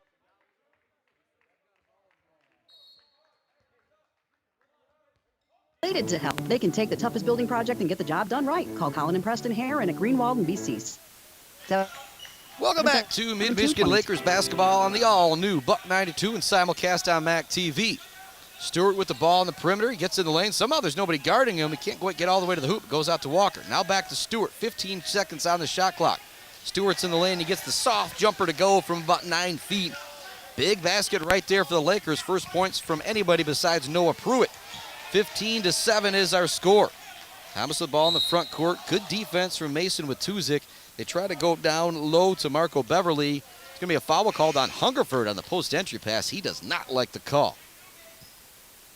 Substitution coming into the game. It's going to be Shaq Johnson. It's going to replace Caleb Brown. Inbounding the ball from baseline is going to be Rico Swanson Jr. Gets it into Thomas, hands it right back to Swanson Jr. Looks to make a move on Walker. Great defense by Antoine Walker, staying in front of Swanson Jr. The top of the key goes Swanson Jr. Now leaves it off for Beverly. Beverly's going to take a deep three-pointer over Hungerford. It's no good. JaVale Lewis skies for the rebound down low. Stewart, and a little miscommunication right there between Walker and Stewart, but that's what you like to see between two teammates right there. Nobody arguing over anything or just nothing like that. Walker goes over and helps his teammate up, and they're ready to go on defense. Short memory, good teammates, that's what you like to see. Swanson Jr. has the ball, thought about pulling up for the three. Instead, it goes over to Thomas, who launches the three, and he gets it to go, and maybe a little loud right there after he knocks that one down. He is excited. It is now 18-7. Ancilla with the lead over Mid-Michigan. Walker now running the point with Pruitt out of the game for Mid-Michigan. Goes to Stewart at the top of the key. Stewart looks to drive. They're going to switch on the screen. There's going to be a kind of a touch foul call going against Courtney Shorter. You always talk about consistency with referees. I'm going to say things haven't been all that consistent here in the first half. They've let some fouls go, and then they've called a few touch fouls. Inbounding the ball from the baseline is going to be Stewart, trying to set up Lewis for the alley-oop. It's not there, and then they finally got to try and get it into Watuzik. It's going to be knocked out of bounds by Rico Swanson Jr. 18-7 our score. Checking into the game is going to be Micah Kramer, replacing Mason Watuzik. 12:35 left to go here in the first half. Ball goes into Lewis. Now to Hungerford. Hungerford looking to get that post-entry pass down low to Kramer, but it's not there, though. It's a good decision of bringing it back up top. Kramer with the ball in the corner up to the top of the key to Antoine Walker. Now to Stewart. Stewart fakes, looks to drive. Shorter's there to make that difficult. Goes down low to Hungerford. His shot is blocked. Great defense from Marco Beverly. Racing into the front court. Thomas is going to launch another triple. No good. Battling for the rebound down low, and coming up with it is Beverly. Nice little play right there for Beverly. On the one end, you get the shot block. On the other end, you come down here and you draw the foul. I believe he's going to head to the free throw line, or no, and still will inbound it from underneath their own hoop on the baseline. 18-7 our score. Satchel Love into the game for Mid-Michigan. He's going to replace Isaac Hungerford. Satchel Love could play some big minutes here for the Lakers tonight. He's somebody that can really match up with the size of Ancilla. Like having Love and Lewis out there. Shorter's going to take the baseline jumper. No good. Rico Swanson Jr. rips down the rebound. Kicks it out to Thomas. Thomas is going to launch the jumper from about 8 feet. And every time he sends in the shot, he likes to yell out, boom. And, yeah, if it's one of those, if you're Mid-Michigan, you probably don't like it, but you got to stop the guy. Pruitt has the ball in the front court, leaves it off to Micah Kramer. Now to JaVale Lewis. Lewis thought about the three. So he puts it on the deck, leaves it for Pruitt, who will shoot the three. No good. Chasing down the rebound is Satchel Love. Out to Kramer. This would be big if he knocks it down. No good. In and out. Battling for the rebound. Comes away to Rico Swanson Jr. He races in the front court. Gives it to Shorter. Shorter had Thomas in the corner. They didn't give it to him, though. He's had the hot hand here in the early going. Beverly with the ball. Leaves it to Shaq Thomas, trying to use his muscle to go against JaVale Lewis down low, but I think Lewis has got just as much muscle as Shaq Thomas does. He loses the ball out of bounds. Mid will get it back. Mid's done okay defensively. They just got to get the offense going. It's been great defense from Ancilla to make things difficult. 5 Laker men out there. Tim Stewart, Noah Pruitt, JaVale Lewis, Satchel Love, along with Micah Kramer. Pruitt into the front court. Give it to Love at the top of the key. He turns and faces, seeing if there's anything going. Leaves it for Pruitt. Pruitt's now going to get a screen. May have had Satchel Love on the cut. Didn't connect with him, though. Back up top to Micah Kramer. Now to Tim Stewart. Just great defense from Ancilla. Swanson takes it away from Stewart on the behind-the-back dribble. Swanson leaves his feet and has to drop it back to Shaq. Thompson, and his shot is no good. Shaq Johnson, is able to get his own rebound. Goes out of bounds. It'll stay with Ancilla. 20-7 our score. 10:56 remaining here in the first half.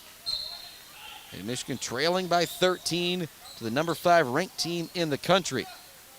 Been able to hang in there defensively, but offensively has been the trouble for Mid-Michigan. Just 7 points in the first half of the first half. Thomas looking to get another open shot as he races across the baseline. I think it might be the first time I've seen him pass as it goes down low to Shaq Johnson. JaVale Lewis did a good job staying straight up, but an even better job by Shaq Johnson getting the finish. Johnson might have shot that one from like his hip, so Lewis couldn't really see the shot attempt go up. Didn't give him a chance to block it. Pruitt with some fancy moves to try and get in the lane. He loses his footing. Gives it to Kramer. Now to Stewart. Now over to Lewis in the corner. He's going to launch a 3. Big shot right there for JaVale Lewis as he knocks down the triple. Somebody needed to start knocking something in, and it's JaVale Lewis answering the call. 22-10 now our score. 10 minutes remaining here in the first half. Swanson Jr. has the ball at the top of the key. Gets in the lane. Right-handed layup. No good. Satchel Love is there for the rebound. Pruitt met by Jakelin Thomas. Make him slow things down. Good defense from the freshman. Didn't stay guarding him, but just got him to slow things down, not allowing a fast break from mid.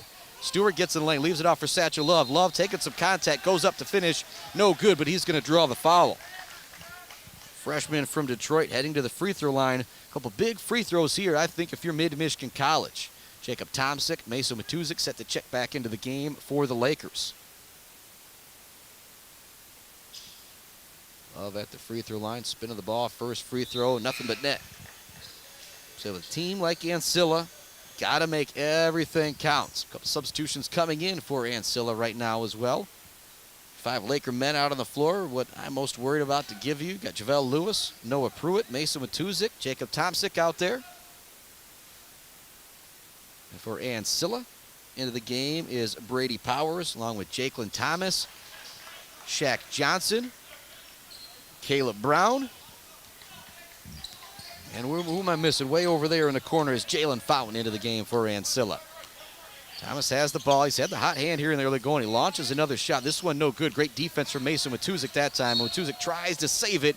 It goes out of bounds. I don't think Matuzik know exactly who had it. And ooh, might have worked out in the end there because it's going to be Laker basketball. Maybe Matuzik didn't touch it. Held up at the last second because he knew it was last touched by Ancilla.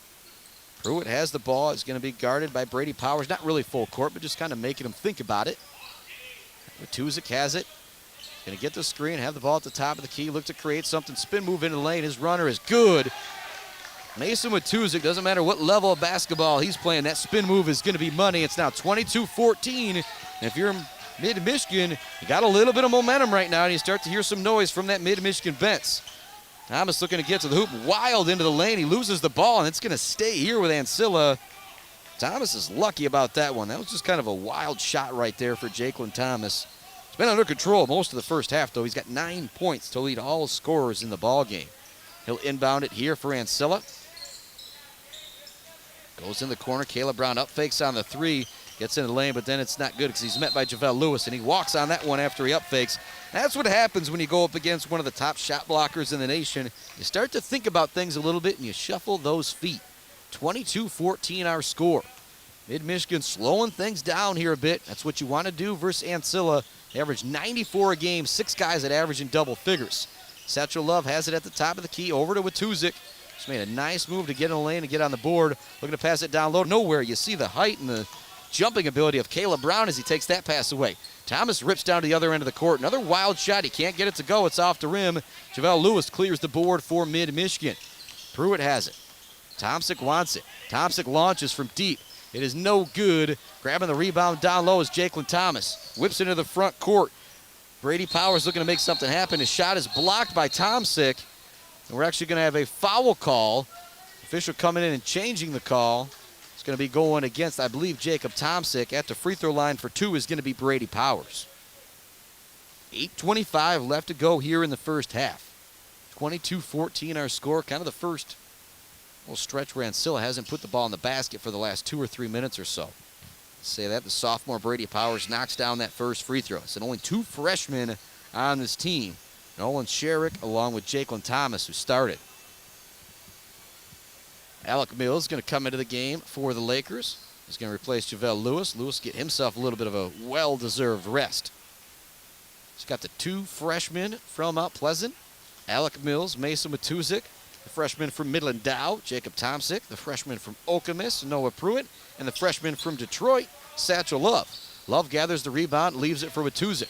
Matuzik into the front court, looks to create, get in the lane, kicks it to Tomsick, who's open. He's going to launch another triple. This one no good, but you want him to keep shooting those shots. You need somebody to catch fire from three right now if you are mid.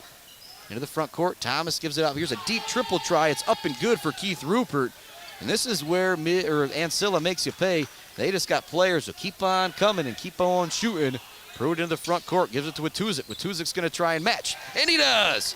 Big shot right there for Mason Matuzik. He now has 5 in the first half. That's big momentum-wise if you are Mid-Michigan. Keeps it a single-digit game. 26-17 our score.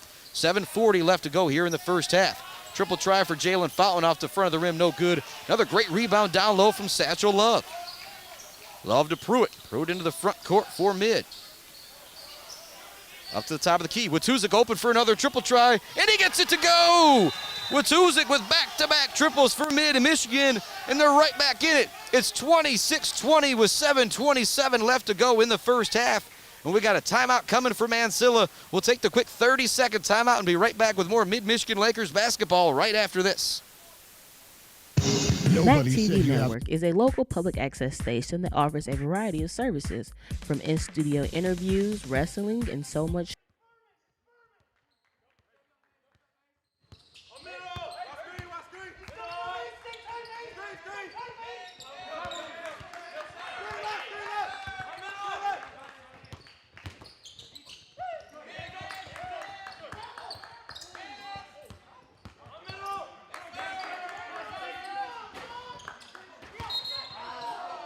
Michigan Lakers basketball. I'm going to blame the officials there. I kind of got pump faked on a timeout, but we got to break in and he didn't miss anything.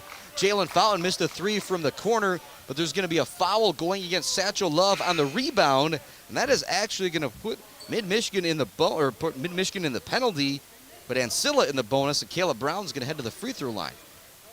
Tough loose ball foul going against Satchel Love. That's one of those things. They've let him play at times, and then some other times here tonight, there's been a few touch foul calls. Front end of the 1-and-1 is no good for Caleb Brown, so the ball goes back to Mid. 26-20 remains our score. Watuzik, who's been on fire the last couple minutes, has it at the top of the key to Noah Pruitt. Pruitt takes his time, goes to Alec Mills. Mills puts it on the deck, skip pass over to Tomsick. Tomsick thought about the 3 instead. He puts it on the deck, almost loses it, up to the top of the key to Watuzik.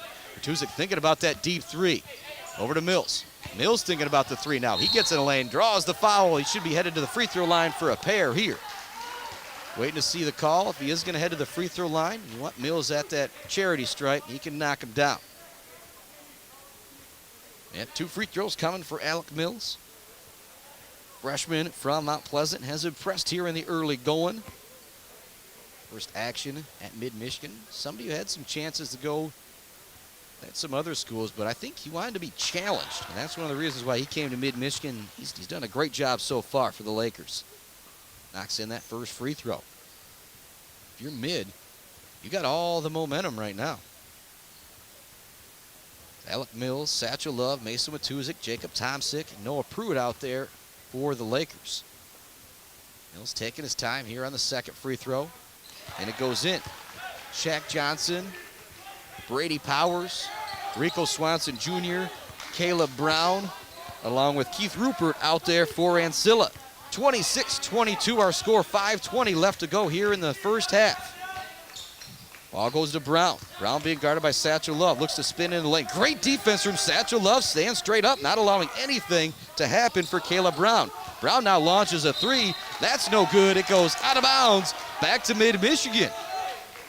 The Lakers right now answering everything that Ancilla has to offer and kind of throwing it back in their face right now. 8 points for Mason Matuzik, looming large right now. 26-22 our score. 6 minutes remaining here in the first half. Mid-Michigan looking to knock off the number 5 team in the country. Pruitt for 3. He gets it to go. Pruitt now has 8 points here in the first half. And that is a timeout coming from Ancilla College. But we'll keep it right here because it's all about the Mid-Michigan Laker men right now. 26-25 is our score. It was all Ancilla in the early going. Couple timeouts from Caleb House, settled the troops, and they have come roaring back. In particular, the freshman from Mount Pleasant, doing a lot of damage in the late going. Mason Watusa with 8 points, including back-to-back three-pointers that forced Ancilla to call a timeout. Head coach Brian Pearson was not happy with the squad. And then things continued after that timeout. Alec Mills goes to the free throw line. Bad possession, set all the momentum right now with the Lakers. And then Pruitt knocks down that three-pointer. They get it back to a 1-point game. Lakers trailed by 11 most of this first half. Now down to 1, and all the momentum on the side of the Lakers. 80-50, the final score of our girls' game. Sophomore Cameron Myers had 20 points. I believe it was 15 for the freshman from Harrison, Alexis Karlstrom. Continues to be automatic from the free throw line, which I just absolutely love. Now, if you're mid, this is where you got to be careful because Ancilla's going to come out all gears firing right now for this final 5:58 of the first half. It remains Pruitt, Satchel Love, Alec Mills, Jacob Tomsick, and Mason Watusick out there for Mid-Michigan. Swanson Jr. across the half-court line. Leaves it to Shaq Johnson. Johnson trying to use his strength, get in the lane. His shot's no good. Satchel Love playing good defense. I believe the loose ball foul was going to go against Satchel Love as Love went up for the rebound. I said it in the pregame. They needed big minutes from Satchel Love here tonight. They've got him in the first half. He's only got one free throw, but the way he's affected the game on the defensive end and rebounding, it's been a big darn deal for Mid-Michigan here in the first half. For simulcast, Buck92.com, 92.3 FM, and MacTVNetwork.org/midbasketball. Pruitt looks to get the screen from Satchel Love. Pruitt's going to be double-teamed. Goes in the corner to Alec Mills.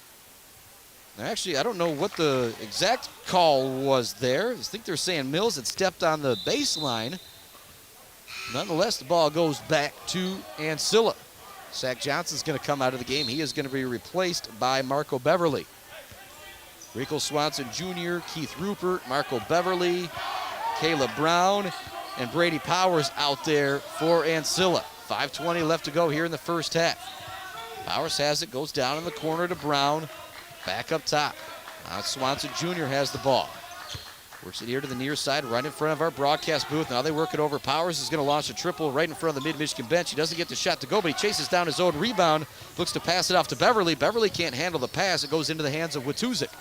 Now to Tomsick. Skip pass to Pruitt. Another three-pointer for the freshman. No good. Grabbing the rebound is Keith Rupert.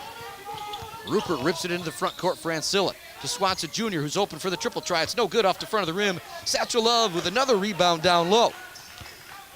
So you could give it to Watusick, but I'll credit it to Satchel Love. He kind of created the rebound for his teammate. Watusick with another spin move. Jumper, no good at the elbow. Another nice move to create an opening for Mason Watusick. They needed some offense here in the first half, and he has provided it. Tim Stewart, JaVale Lewis ready to check back in for Mid-Michigan. Baseline jumper is up, and it is good for Caleb Brown. He now has 5 points for Ancilla. 28-25 our score. 4 minutes remaining here in the first half. Pruitt looking to call out the signals. Looks to get in the lane. Looking for that step-back jumper. Kicks it over to Watusick. He's open for a three. Doesn't take it. He drives. Kicks it to Tomsick, and they're actually going to call Watusick for the walk right there. What happened is just a little bit of timing off on that pass from Watusick to Tomsick, and he took an extra step out there. Some substitutions coming in for the Lakers. In a moment, I'll run down your 5 Lakers out on the floor. Have JaVale Lewis, Alec Mills, Tim Stewart, Jacob Tomsick, and Antoine Walker. Tim Stewart will guard Rico Swanson Jr., the electric point guard for Ancilla as he comes across the half-court line. It's a 3-point lead for Ancilla with 3:55 left to go here in the first half. They trailed by 11. A couple points here in this first half and have battled back from 8 points from the freshman Mason Watusick. Now only trailed by 3. Swanson gets it knocked away from him. Mills dives for it on the floor. Loose ball, and Mills, that's a tough foul call going against Alec Mills. Himself and Marco Beverly both hit the deck. Beverly just kind of ended up getting a better position of that, and it looked like Mills took him out at the legs, and that's going to send Beverly to the free throw line, I believe. Micah Kramer coming into the game, plays Jacob Tomsick. Tomsick missed a couple threes out there, but he's one of those kids, every time he has an inch, you want him to shoot that shot. At the free throw line is Marco Beverly, the sophomore, puts up the left-handed free throw. He gets it to go, and so he will get another one. One basket that I missed for Ancilla in the first quarter, I gave him credit for it, so in my book, he now has 3 points, but I could have that incorrect. Second free throw for Beverly. That one rattles out, rebounded by Antoine Walker. Walker gets it ahead to Stewart. 29-25 our score, 3:30 left to go here in the first half. Walker gets it, leaves it for Stewart, now leaves it for Kramer. Kramer launches and drops the triple try. First basket of the game for Micah Kramer. And I tell you what, three-point shooting has got this Lakers team right back in the game. It's been Kramer, it's been Watuzik, it has been Pruitt here in the late going. 29-28 our score. Swanson Jr. with the ball at the top of the key, being guarded by Tim Stewart. Now it goes into the corner. Looking to get it into the post to Caleb Brown. Brown doesn't want anything to do with JaVale Lewis, though, I don't think. They go back up to Beverly, who loses it out of bounds. I don't know if Mills knocked it away from him for a moment and it went off of the ball handler for Ancilla, but nonetheless, give some credit for great defense to Alec Mills, creating the turnover. 3:03 left to go here in the first half. 1 point lead for Ancilla. I don't know if Mid's led in this game. It's 28-29. Walker has it. He thought about the three, gets it in the corner to Kramer. They're not going to let him shoot another one. Back to Antoine Walker. Now back to Kramer in the corner. Switch on the screen for Ancilla. Now back up to the top of the key. Stewart has it, looking to create. He's going to put up the deep jumper. No good. Rebound is tipped around. Coming up with it is Rico Swanson Jr., but it's taken away. Lewis has it. He goes up for the shot. No good. Lewis wants the foul calls. It's knocked away from him at the last moment. It will be Mid-Michigan basketball, though, with a chance to take the lead. That's the second time that Swanson's turned it over in the backcourt. And for somebody with an 11.5 assist-to-turnover ratio, I feel pretty good about that if you're the Lakers. Mills looks to get the inbounds pass. It's tipped, but he does a good job coming up with it. Now they go to Lewis. Now over to Walker, who's going to be open for the triple try. It's no good. Grabbing the rebound is Jaqueline Thomas. Thomas has been ultra aggressive here on the offensive end in the first half, being guarded by Tim Stewart. He wants the screen. Kicks it out to Beverly. Beverly drives in the lane. A lot of contact, no foul call. It's going to be tipped and it'll go out of bounds. They're going to say it'll stay here with Ancilla. Saying it was the last touch by JaVale Lewis as him and Caleb Brown were both battling for the basketball. 29-28 our score. Mid-Michigan trailing Ancilla by 1. It was an 11-point lead a half hour real time ago, I'm going to say. Swanson Jr. gets the ball into Caleb Brown. Brown very capable of shooting that triple try from his 6'7" frame. Back to Swanson, back to Brown, back to Swanson. He's going to put up a wild runner in the middle of the lane. It's no good. Alec Mills with a strong rebound down low. Mills leaves it to Stewart. Stewart now looking to run. Stewart gets in the lane. Lewis wants the ball at the top of the key. He's capable of knocking down that three-pointer now. Skip pass over to Walker. Walker to Mills. Mills open for the triple try in the corner. No good. Skying in for the rebound is Stewart. He goes up for the putback attempt. It's knocked away. No foul call. Mills has the ball. It's knocked away from him. The officials get together to make the call, and it's going to go back to Ancilla with 1:44 left to go here in the first half. But if you were Mid-Michigan, you slowed things down. As they say in football, I'm using the M word here. You've mucked things up a little bit. 29-28 our score. 1 minute, 30 seconds remaining. The number 5 team in the country having a battle here with the Mid-Michigan Lakers. 2-1 on the year, 3-1 on the year, pardon me, Ancilla 6-0. Three-pointer try for Thomas, no good. Rebound is knocked into the hands of Caleb Brown. He's open from 15 feet, so he turns and shoots. He gets it to go. 7 points in the first half now for Caleb Brown. 6'7" sophomore for Ancilla. Kramer has the ball to Walker at the top of the key. Skip past JaVale Lewis. He up fakes from three-point land. He's going to be bumped on the play. There's going to be no foul call right there. And that's one of those, when he loses the ball like that, you think that you have to make the call. But there is no whistle right there. 31-28 is our score. So it's been strange. You know, they've let him play at times. And then there's other times there's been, you know, a couple of those ticky-tack fouls. 31-28 our score. 55 seconds left. Swanson Jr. with the triple try, no good. Lewis grabs the rebound. Leaves it to Tim Stewart. Stewart in the front court surveying what he's got. He's going to drive in the lane to Walker. Walker's open for the corner three. This would tie the game. It's no good. Micah Kramer looks to chase down the rebound. He tips it. It goes into the hands of Tim Stewart. 19 seconds left on the shot clock. Stewart's going to set things back up. 31-28 our score. Final half minute of the first half. They leave it for Alec Mills. Mills thought about the three. Puts it in the deck. Euro step. Shot no good. Battling for the rebound. Him and Courtney Brown. Mills tips it away from Brown, but it goes into the hands of Marco Beverly. Beverly into the front court. 20 seconds left in the first half. Three-pointer is up and good. It is only a second shot of the game, but Keith Rupert has had 2 shots from three-point land. He's got them both to go down, and that's the difference in the game. 6 points, 34-28. 8 seconds remaining in the first half. Stewart has it. Leaves it for Lewis. Lewis with a three. It's no good. 3 seconds, 2 seconds left. Rupert's going to launch a three from half court. It's no good off the front of the rim. 34-28 is our halftime score in an up and down first half. We'll be back with a quick first half recap right after this. You're listening to Mid-Michigan Lakers basketball on Buck 92 and simulcast on MAC TV. The Mid-Michigan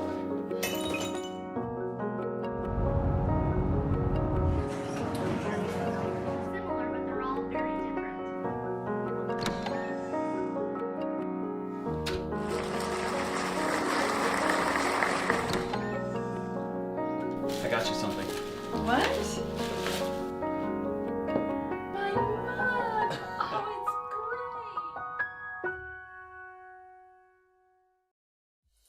MAC TV Network is a local public access station that offers a variety of services, from in-studio interviews, wrestling, and so much more. We cover local concerts, sporting events, and activities around the community. Members of the community can come in and take a free workshop to learn anything from editing to camera work. Broadcasting on Charter Channels 187 and 191, serving Gratiot, Isabella, and Clare counties.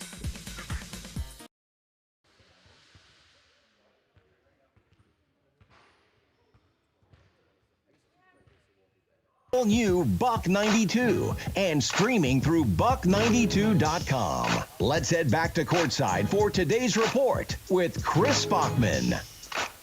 Welcome back to More at Courts. I got Nick and Carrie from MAC TV here with me as we're simulcast with MAC TV, Buck 92, and MAC TV proud to be partnered together. 34-28 our halftime score into a back and forth first half. And in a first half that if you're Coach Caleb House, you're really proud of your team. This one could have gotten away from you very easily. It's an 11-point lead. It might have been 16-5 at one point. It looked like it was going to be all Ancilla, and Michigan was kind of holding up on the defensive end, but not so much on the offensive end. Then here come the three-pointers from JaVale Lewis. Mason Watuzik knocks in two in a row. Micah Kramer knocks one down, and Noah Pruitt, 8 points in the first half. Him and Mason Watuzik lead all scorers for Mid-Michigan. Those three-pointers and some defense got him right back in the game. But size is going to continue to be an issue in the second half. Mid-Michigan's going to need more great minutes from Alec Mills, more great minutes from Satchel Love. But if they get that and some more timely three-point shooting, I think they just might be able to knock off the number 5 team in the country here tonight at home. If they win this game, you start to wonder, what could happen as the Mid-Michigan Lakers basketball season goes forward in a very, very short season. 34-28 our halftime score. Time for This Week in MHSA Sports once again, because sorry, but I just need a little break. But next week we're going to start having some cool Mid-Michigan featured stuff here as I work with Matt Miller and get more and more ingrained with Mid-Michigan Lakers basketball. 34-28 our halftime score. Back with the second half right after this on Buck 92 and MAC TV. With 105 years of risk management.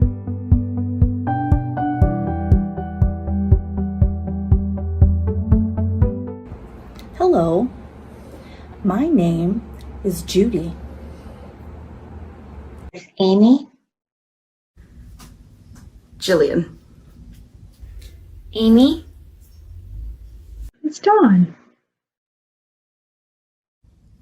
Recently, we joined friends, family, students, community members, and fellow MID employees to engage in a lifelong learning class. Our topic of choice was American Sign Language. MID offers a wide variety of lifelong learning classes, including dog training, arts and crafts, photography and outdoors, financial planning, and many, many more. We hope to see you in class soon. Want to find more information? Check our website, www.mid.edu.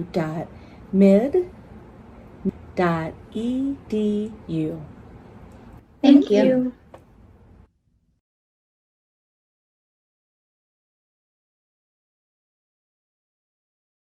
Humane Animal Treatment Society is an animal adoption center that helps find animals forever homes and provide them with certain medical treatments. There are many ways you can help their cause. You can volunteer at HATS by running and reading with the animals, helping the staff with daily routines, and photographers can take pet pictures to boost their portfolio. There are still many animals looking for a forever home. See other ways you can make a difference at www.hatsweb.org.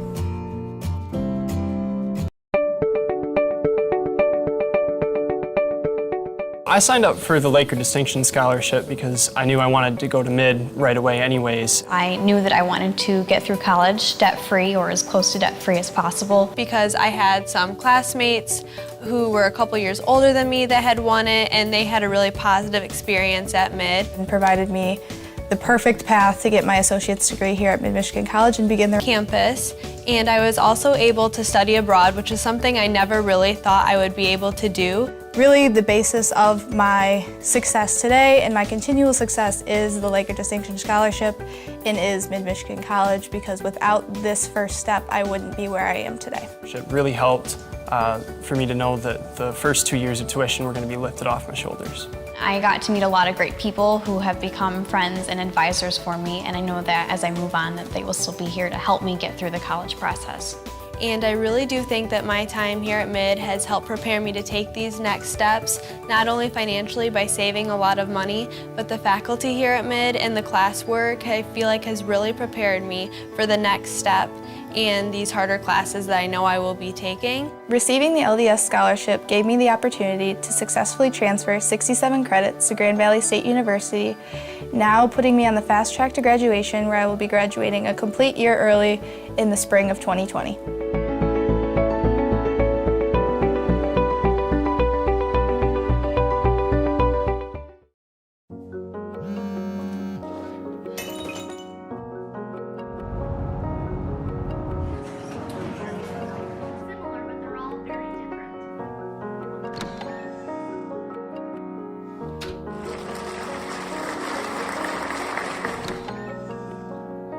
I got you something. What? My mug! Oh, it's great! MAC TV Network is a local public access station that offers a variety of services, from in-studio interviews, wrestling, and so much more. We cover local concerts, sporting events, and activities around the community. Members of the community can come in and take a free workshop to learn anything from editing to camera work. Broadcasting on Charter Channels 187 and 191, serving Gratiot, Isabella, and Clare counties.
what you pay for, but when it comes to a living space at Timber Creek.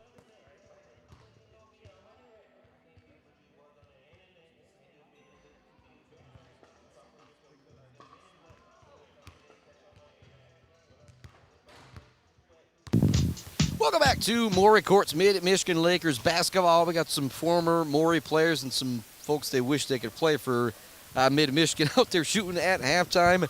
34-28 is our halftime score. It looked like for a couple moments that Mid-Michigan College might be able to run away, or pardon me, Ancilla College might be able to run away with this one. They had an 11-point lead, 13-point lead, maybe even a 14-point lead at points. But a three-point barrage from JaVale Lewis, Mason Watuzik, Micah Kramer, and Noah Pruitt brought them back into the game. 34-28 our halftime score. Scoring leaders, Jalen Thomas, the freshman, leads the way for Ancilla. He's been very, very aggressive. One of those guys, when you play with him, you might call him a black hole. And I'm actually not trying to diss on him or anything. If he's on my team, I want him taking every shot. He's been fantastic with his 9 points. 4 points for Rico Swanson Jr.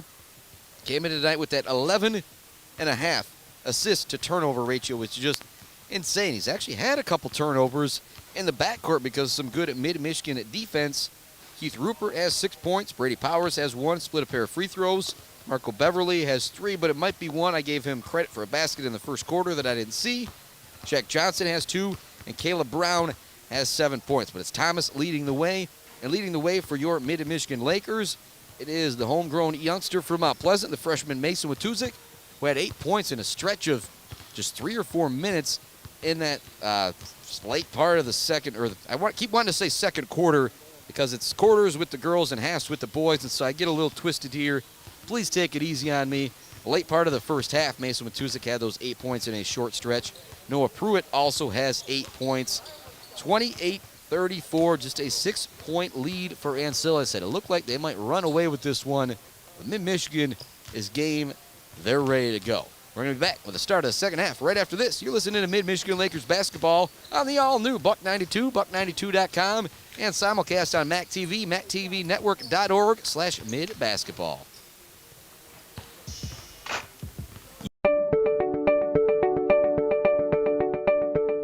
I signed up for the Laker Distinction Scholarship because I knew I wanted to go to mid right away anyways. I knew that I wanted to get through college debt-free or as close to debt-free as possible. Because I had some classmates who were a couple years older than me that had won it, and they had a really positive experience at mid. And provided me the perfect path to get my associate's degree here at Mid-Michigan College and begin the rest of my college journey.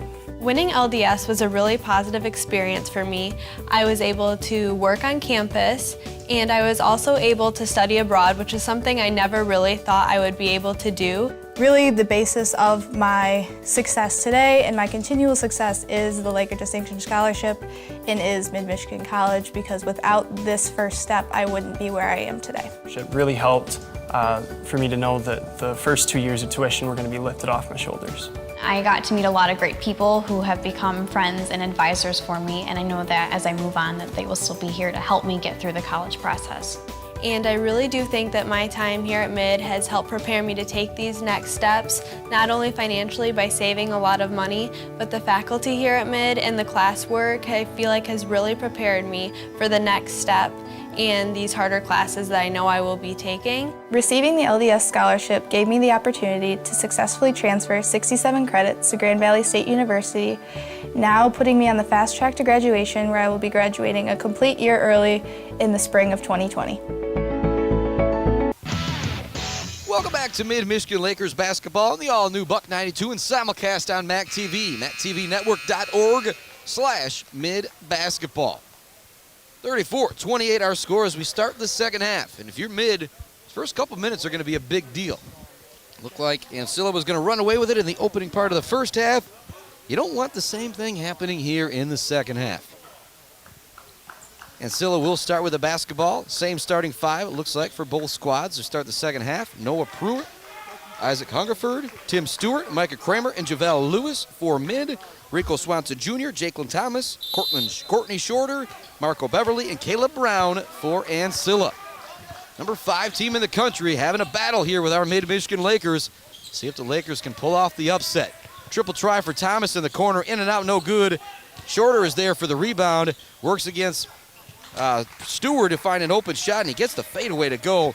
Just a beautiful move right there for Courtney Shorter. He's only got 4 points. He's done a great job defensively.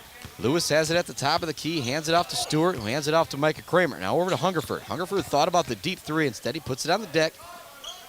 Pivots, gets it off to Stewart. Stewart now driving on Courtney Shorter. It's going to be double team. Shorter and Beverly knock it away from Stewart. Here comes Ancilla into the front court. Thomas is going to launch another three. This one, once again, no good. Stewart skying for the rebound. Great rebound from Tim Stewart. Pruitt has it. Races into the front court. Hungerford's open for the corner three. He doesn't take it. Back to Pruitt. He up fakes. Doesn't take the three once again. Hungerford does take this one. It's no good. Short. Rebounded by Courtney Shorter. Shorter gets it off to Swanson Jr. into the front court. Now 36-28. Ancilla on top. 18:54 left to go in the ball game. Mid-Michigan looking for the Ancilla sweep. Ancilla trying to avenge that girl's loss. Got a foul down low. It's going to be a foul going against Mark Beverly. Get a little too aggressive on the rebound versus Isaac Hungerford. Hungerford doing a good job boxing out, keeping his position. Beverly trying to throw him out of the way. Drawing the foul. 36-28 is our score. 18:44 left to go. Pruitt into the front court, being guarded by Rico Swanson Jr. Hands it off to Hungerford. Hungerford now hands it off to Stewart. Hand off to Pruitt. Pruitt looks for the opening. It's not there. Now to Stewart. Stewart looks to go baseline. He gets there. He gets the right-handed finish.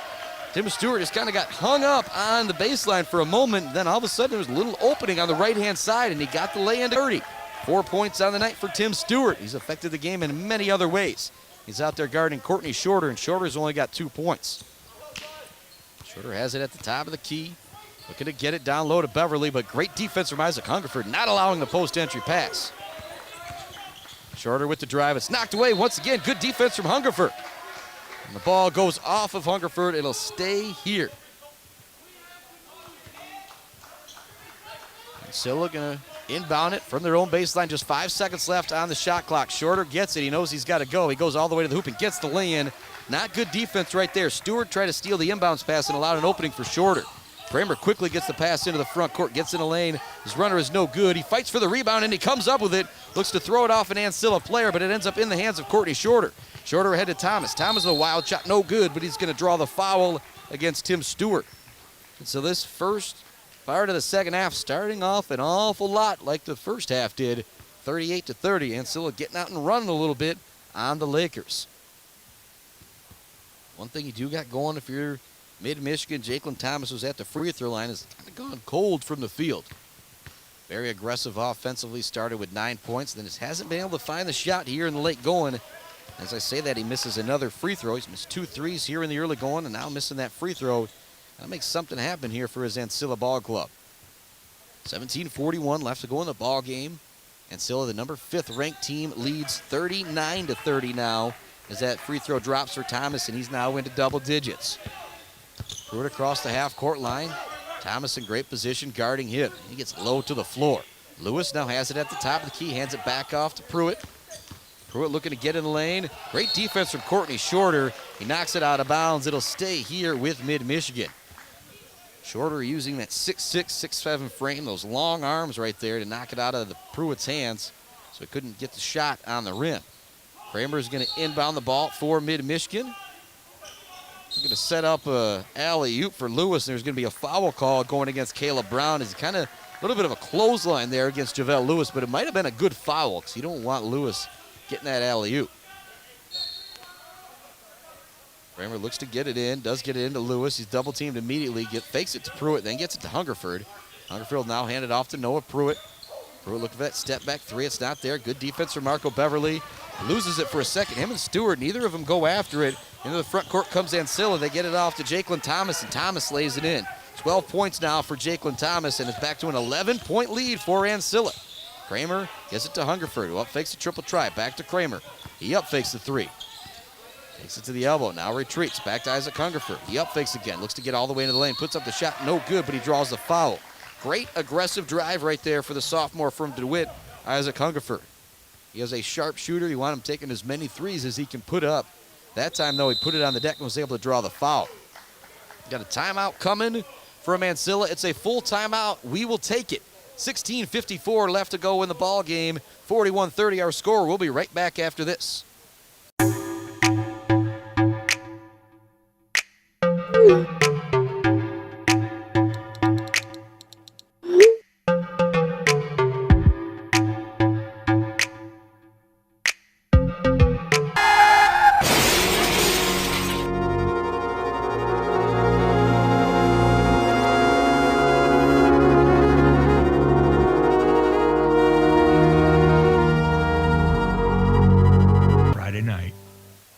Sometimes projects back are to not one size fits all. That's where Bill's Custom Fab comes in. Bill's Custom Fab can customize anything. Bill's Custom Fab can weld, fabricate, and finish your project for you. Go to billscustomfab.com to find out more or stop in on Gover Parkway off Broomfield, Mount Pleasant.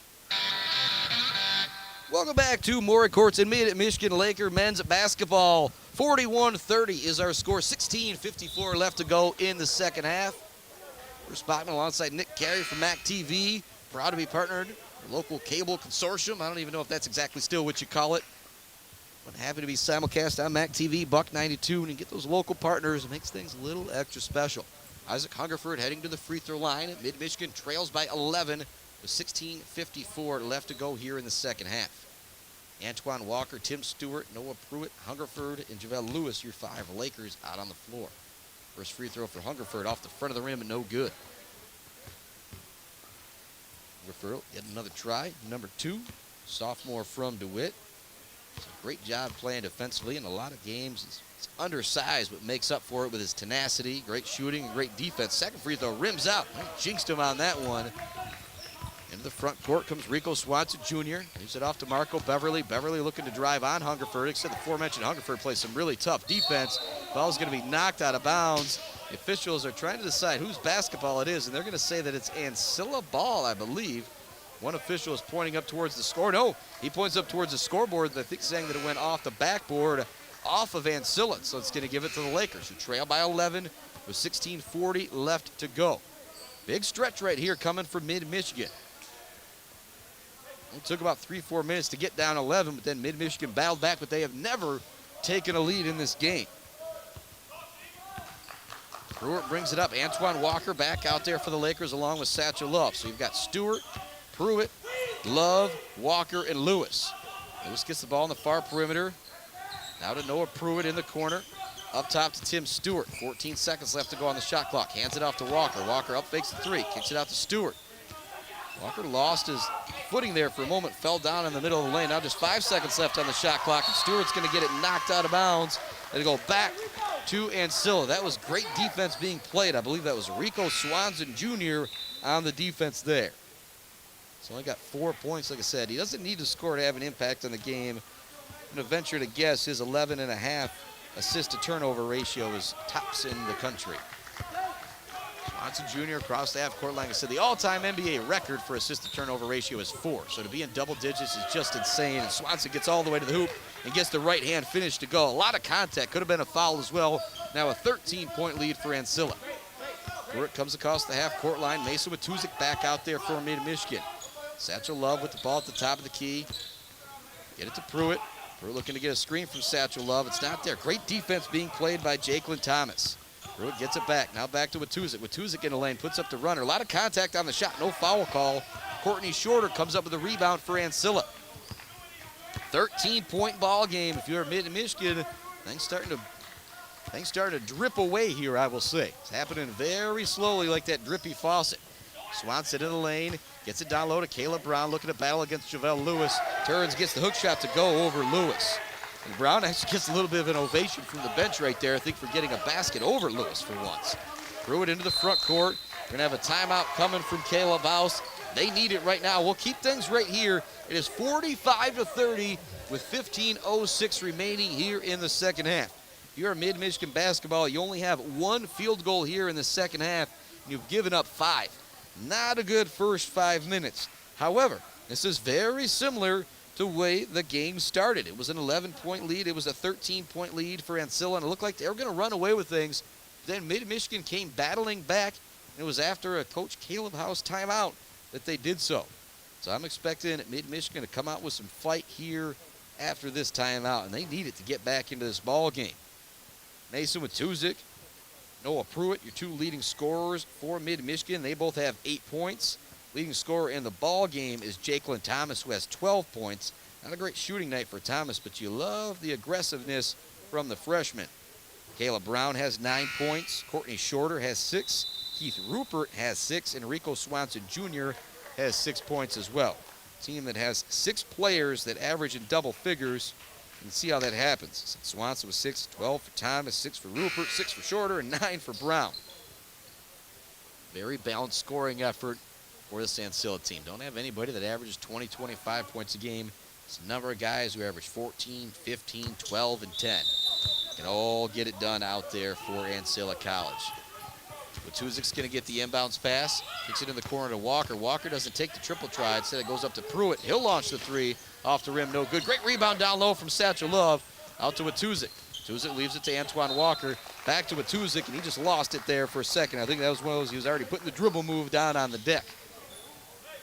Another empty possession for Mid-Michigan College. Just one field goal in the first 5 minutes of this second half. And Ancilla's really turned up the defensive pressure. Rico Swanson Jr., a couple nice moves, leaves it for Beverly, and Beverly's going to get the lay-in. Beverly now with 5 points on the night. Another great dish from Rico Swanson Jr. Threw it across half court. Wants the screen from Satchel Love at the top of the key. He gets it. He gets all the way to the hoop. Right-handed layup is good, and the foul. Oh boy, Mid-Michigan needed that. Pruitt's headed to the line to see if he can complete the three-point play. Still a 15-point lead for Ancilla with 14:28 left to go in the ball game. Pruitt's got to knock down this free throw. Every moment is going to be crucial for Mid-Michigan. Trail by 15. You got 15 left to get back into the game. Right now, in the middle of the floor, you've got Lewis, you've got Satchel Love, you've got Antoine Walker, and Mason Watuzik out figuring out what they're going to do defensively. If you're Coach Caleb House, you love looking out there and seeing your guys at half court discussing things, kind of like having 4 coaches out on the floor for you. Pruitt has one free throw to try and finish the hoop and harm. George Blaha says down in Detroit. That one rattles out, no good. 0 for 3 from the line here in the second half are the Lakers. 47-32 our score. Swanson Jr. into the front court. Double team Satchel Love with some help defense, and he puts up a wild shot, and Satchel Love is going to get called for just kind of a no man's land foul. Just looked goofy the way that Swanson Jr. put it up on the rim, and he kind of fell and maybe even let out a little bit of a scream. That drew the foul against the freshman Satchel Love. Has played really well here tonight for Mid-Michigan.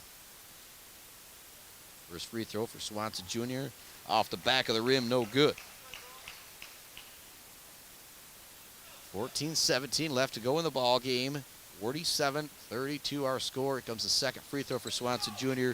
He gets that one to go. He's now got 7 on the night. Pruitt gets the inbounds pass from Antoine Walker. For the Lakers, you got to start nipping away at this lead right now. Satchel Love looks to set the screen. It's going to be a way big-time step-back three-pointer for Pruitt.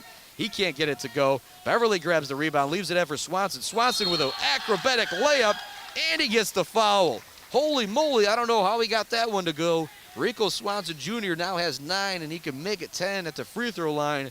And what an electric play right there. Now 50-32. So if you're Mid-Michigan, you're worried that they're starting to run away with this one. Shaq Johnson coming back into the game for Ancilla, replacing Caleb Brown. Swanson at the free throw line. Going to get himself in double digits. I'll say it again, an 11.5 assist to turnover ratio. One of the big reasons why they're the number 5 team in the country. 10 points on the night now for Rico Swanson Jr. It is 51-32. Lakers have got to make something happen here in a hurry. Pruitt looks to hand it off to JaVale Lewis, but he's double teamed, so he gets it to Lewis out near the volleyball line. Now over to Watuzik.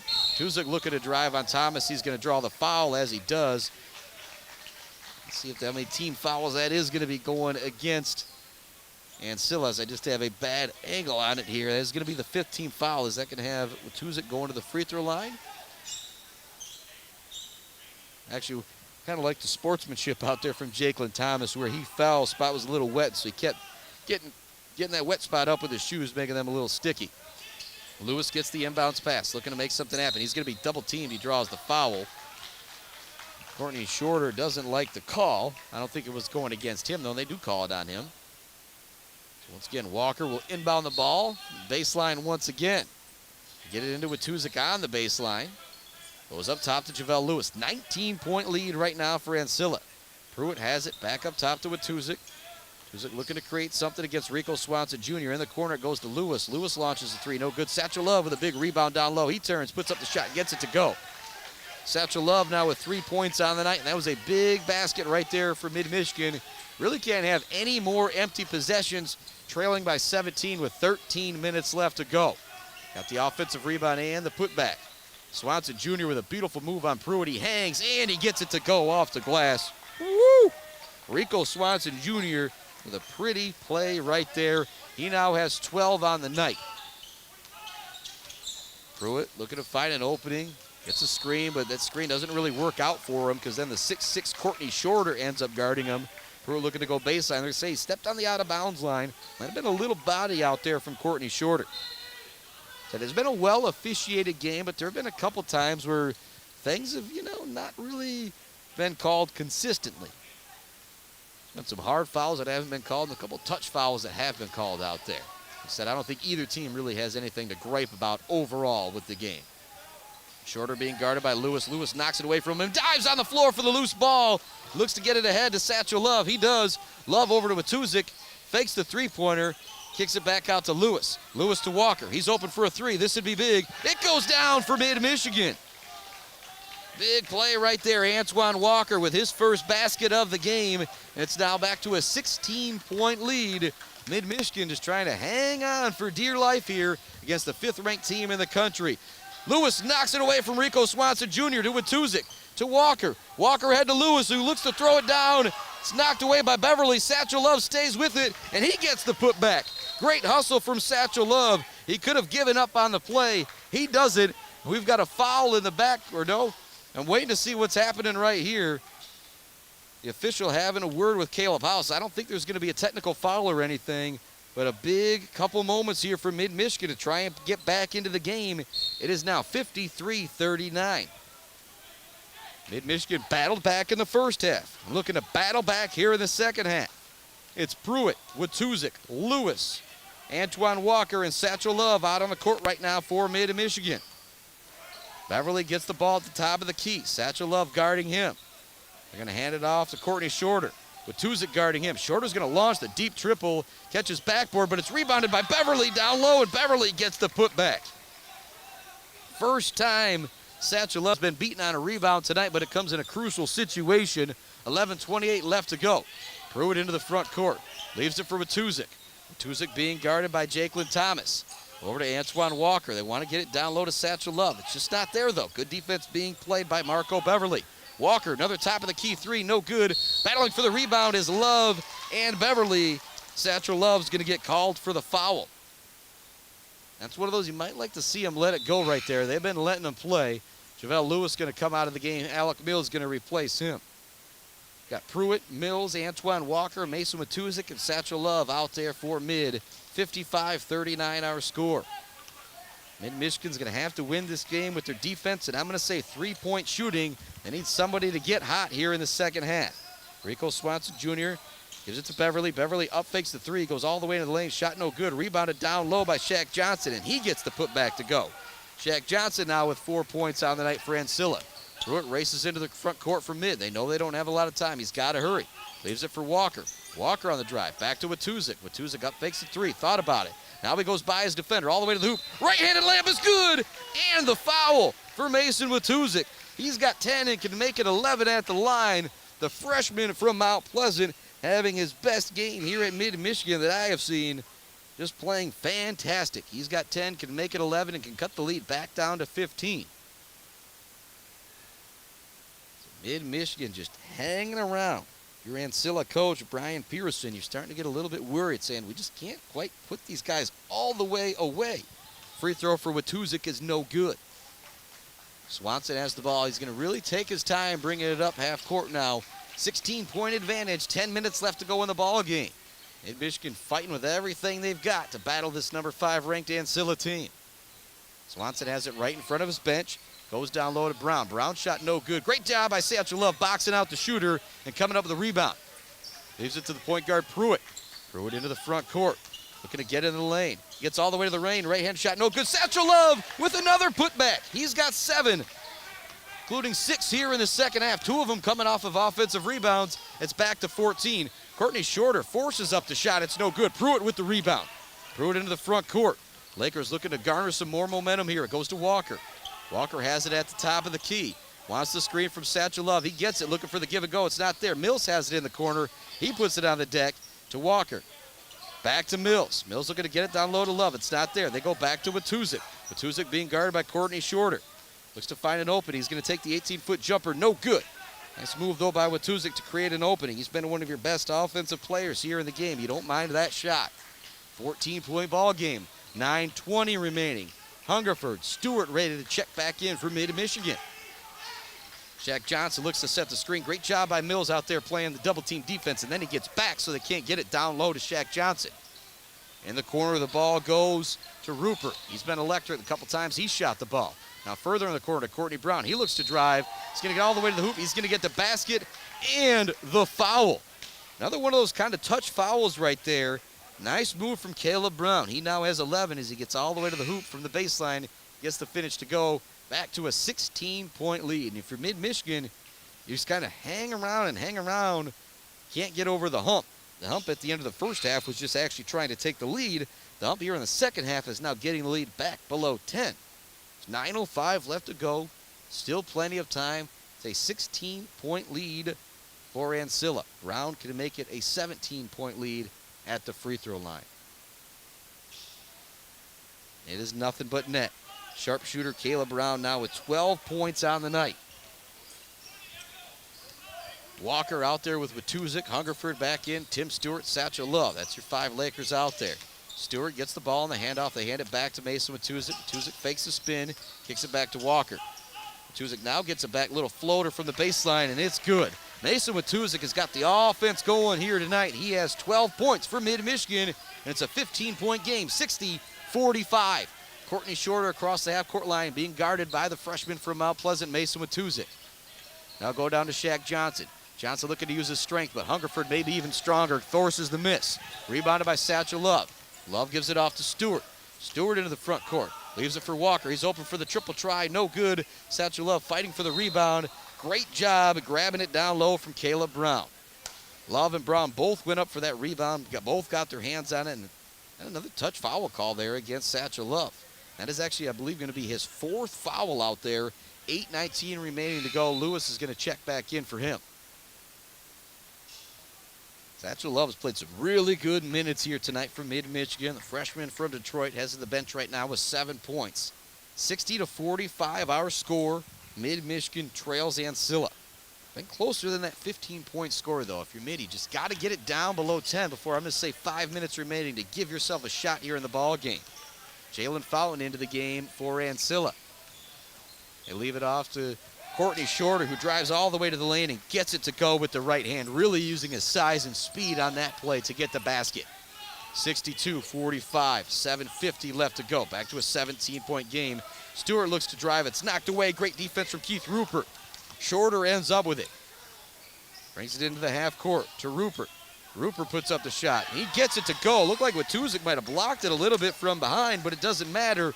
Rupert gets the basket, and it's now back to a 19-point lead for Ancilla. Micah Kramer set to check back into the game for the Lakers. Walker has it out near the 3-point line, looking to set up. His defender, can't happen though. Great defense being played by Rupert.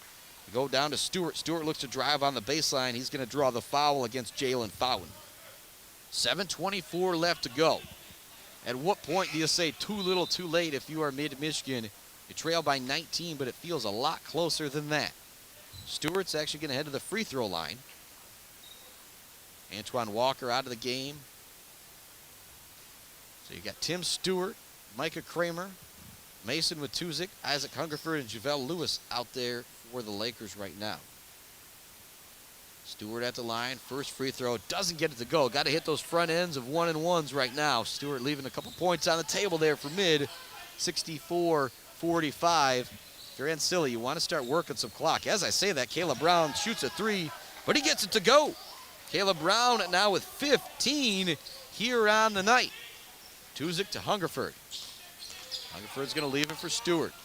Stewart now in the corner of JaVale Lewis. Lewis thinks about the 3, instead he puts it on the deck into the lane. Shot no good. A lot of contact on the foul. Or like I said, on the foul on the shot. No foul call.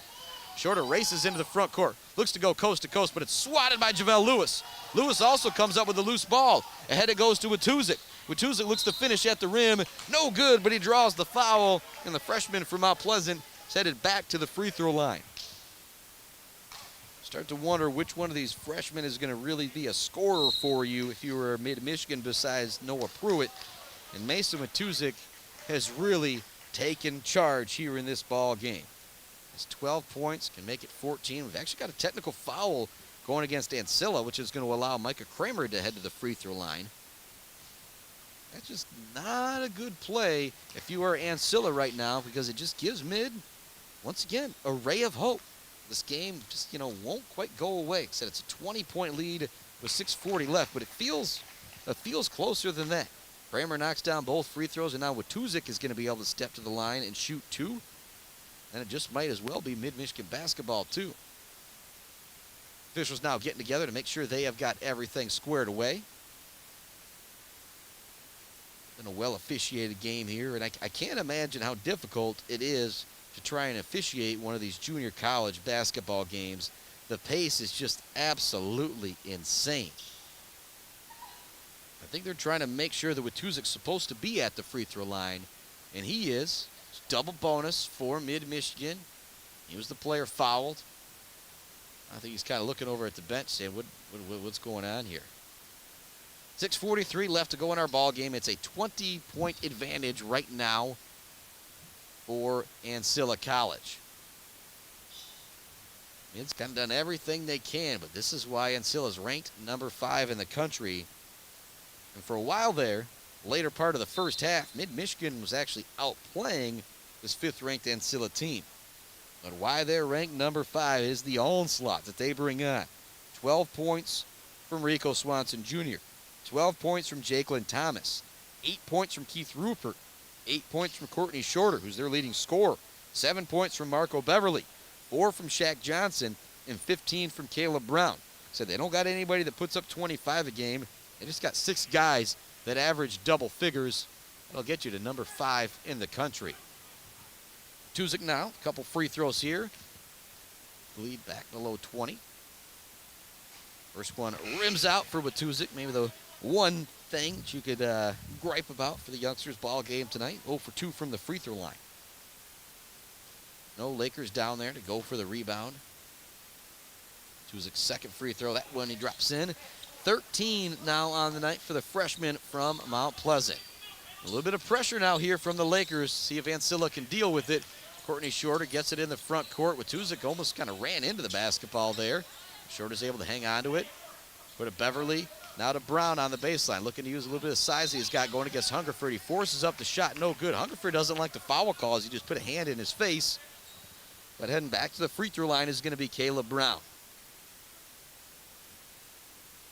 Brown with 15 on the night. She leads all scorers. Coming into tonight, one of the better shooters in the country. 7-11 from the free throw line, 3 of 6 from the country. I was actually thinking he was Jakelin Thomas. First free throw, no good. Again now, 67-48 our score. Second free throw, that one goes down. 16 on the night now for Brown. Stewart back at the point guard for Mid. He's going to hand it off to Watuzik to kick it in the corner to Kramer. Kramer now looking to drive. Nothing there, so they work it back up top to Stewart. Now over to Hungerford. Hungerford up fakes, looks to drive. Not there. Back to Stewart. Stewart now on the up fake. Back to Hungerford. Tuzik wants it out at the top of the key. He wants to try and create something. Being guarded by Rico Swanson Jr. Spin moved in to get into the lane. Kicks it to Hungerford for the 3. It's no good. Tuzik takes the rebound, but it goes right into the hands of Courtney Shorter. Shorter's going to slow things down. And now if you're Ancilla, you start to feel that 7-0 coming on. You're going to be able to hang on and come out of Maury Courts with a victory against a very game Mid-Michigan basketball team. 3-pointer for Brown, no good. Stewart grabs the rebound. 5:30 left to go. Stewart races into the front court. Slows things down a bit, being guarded by Shorter. Gets in the lane, leaves it for Kramer. Kramer up top to Watuzik. Watuzik now in the lane. JaVale Lewis is open for the corner triple. He puts it up and he knocks it down. Lewis hasn't had a lot of open looks tonight. They've paid a lot of attention to him down low. He's got 2 3-pointers, both coming from the corner. Jalen Fountain's 3-pointer is no good. Hungerford grabs the rebound, gives it to Stewart. Stewart races into the front court, trying to beat everybody down court. He's going to draw the foul, on Courtney Shorter. If you're Shorter, you're wanting the walk right there, but he's not going to get it. So Stewart's going to head to the free throw line. He was the front end of a 1-and-1 just a bit ago. Said no quit. This Laker basketball team, they trail by 17, 5:10 remaining, and so it's not over, but you're in dire straits mode right now if you're the Lakers. You want to take every quick shot opportunity you have, and you need to go for every steal you can on the other end. Stewart gets that one to go. 5 points on the night for Stewart. He's somebody that's been really filling the box score for the Lakers team this year, averaging 13 points, 9 rebounds, and 5 assists a game for Mid-Michigan. It's coming from the guard position where he's averaging those 9 boards, too. Stewart's second free throw. That one rattles out. Like I said, you're just leaving a few points on the board here in the second half that you can't. You give yourself 4 or 5 more free throws, you really cut the gap down to 11, 12. Big difference from 16.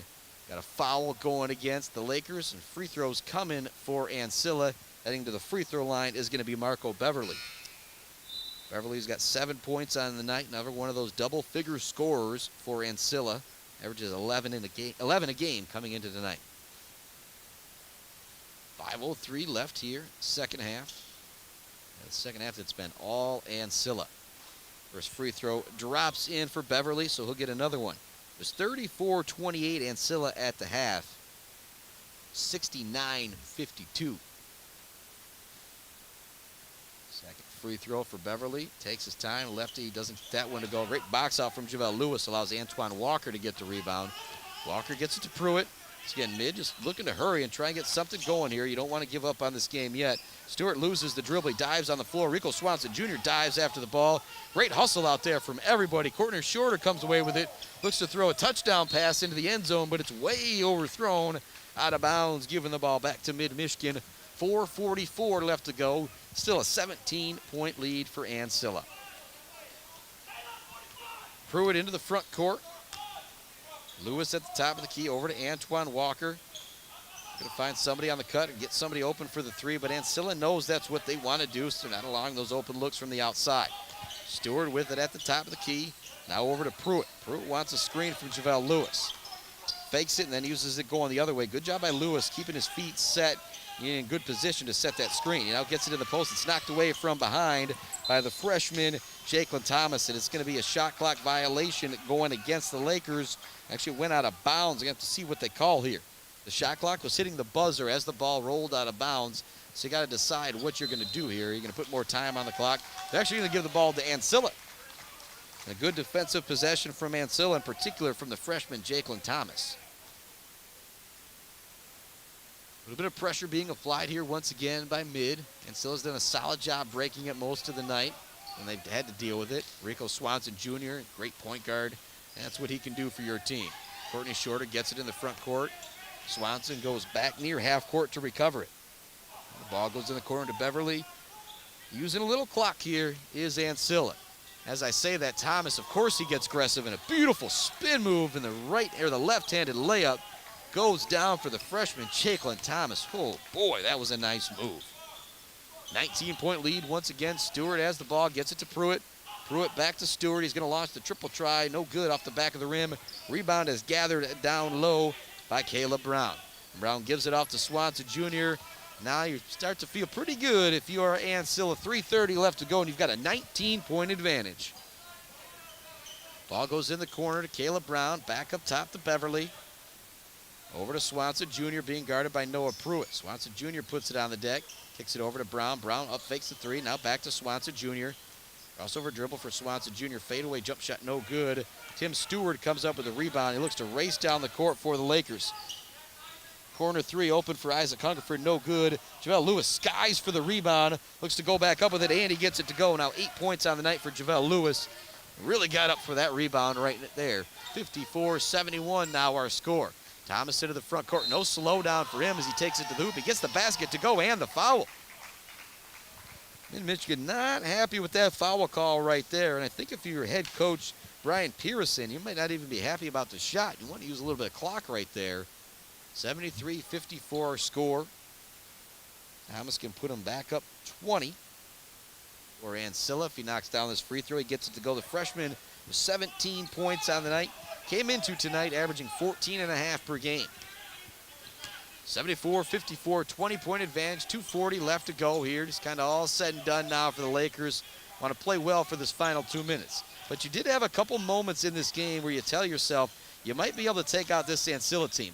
Lewis grabs the rebound, looks to find an opening, and they're going to call him for a travel on the baseline. A lot of contact between Courtney Shorter and JaVale Lewis. It's going back to Ancilla. 54-74, Lakers trail. This game pretty much all but over here. Final 2:29 left to go. Chris Bachman with you here on the Buck 92, buck92.com, and Mac TV.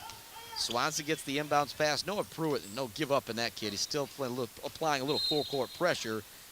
Swanson gets in a lane. A little bit of a clothesline there. Looks like he got frustrated with Walker for a moment, but then good sportsmanship out there from Swanson Jr. staying calm.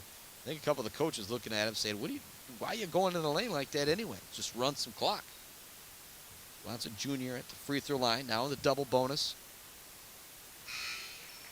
First one goes in. Now 13 on the night for Swanson Jr. And I'll say it again. Came into tonight with an 11.5 assist to turnover ratio. Just absolutely unheard of. Second free throw for Swanson Jr. No good off the back of the rim. Stewart skies for the rebound for the Lakers. Coming into tonight, 46 assists and just 4 turnovers. Stewart all the way to the hoop. The right-handed layup is good, and he draws the foul. Now 7 on the night for Tim Stewart. Add to his scoring total here. Mason Watuzik leads all scorers for Mid-Michigan with 13 points. Satchel Love coming back into the game. JaVale Lewis going to get, probably going to come out for the final 2:14 along with Isaac Hungerford. Enrique Andrade back into the game for the first time for Mid-Michigan here tonight. 5 Lakers out there: Jacob Tomsic, Micah Kramer, Tim Stewart, Enrique Andrade, along with Satchel Love. Shot is good. Satchel Love comes up with a rebound back to Tim Stewart. He's going to launch a 3. It's no good. Long rebound. It goes to Rico Swanson Jr. He was the most aggressive one to go get that, and he went and got it. Stewart's through, and there's a little bit of an exclamation point as Marco Beverly throws down the left-handed dunk for Ancilla. Now 77-56, and the Ancilla girls, a little bit of celebration over there, and they deserve it. There's a block from Caleb Brown. Swanson Jr. comes away with it. Races into the front court, now looking for the alley-oop, but it's a little too tall for Caleb Brown. And Rico Swanson Jr. with a big smile as he heads back down court after that one. Lakers were game here tonight, but Ancilla played very, very well themselves. And 6 players averaging in double figures. They almost had 6 guys in double figures. That'll win you an awful lot of ball games. Now Ancilla clearing out the bench. Some youngsters coming in. A couple of starters that do remain out there. Jalen Thomas, Keith Rupert back out there, along with Zyquise Collins, Brady Powers, along with Nolan Schrick. Tomsic has it at the top of the key, over to Kramer. Kramer's going to launch up the triple try, no good. Andrade skying for the rebound. It's tipped into the hands of an Ancilla player. Coming up with it is Keith Rupert. 1:20 left to go here. It is a 21-point lead for Ancilla. Got a foul down on the base, or they're going to call a travel down on the baseline. Give the ball back to Mid-Michigan. Asher Visman, Zach Miller coming into the game for Mid-Michigan. Getting some run here tonight. So your 5 Lakers out on the floor. Zach Miller, Jacob Tomsic, Enrique Andrade, Satchel Love, and Asher Visman. Tomsic's thinking about the 3. They're going to give it to him, so he launches. It's no good. Andrade with another offensive rebound. He's got 2 in like 2 possessions. Gives it to Miller, and Miller gets the left-handed runner to go. Freshman Zach Miller from Chicago getting on the board here in the final minute for Mid-Michigan. It's a 19-point lead, 77-58 our score.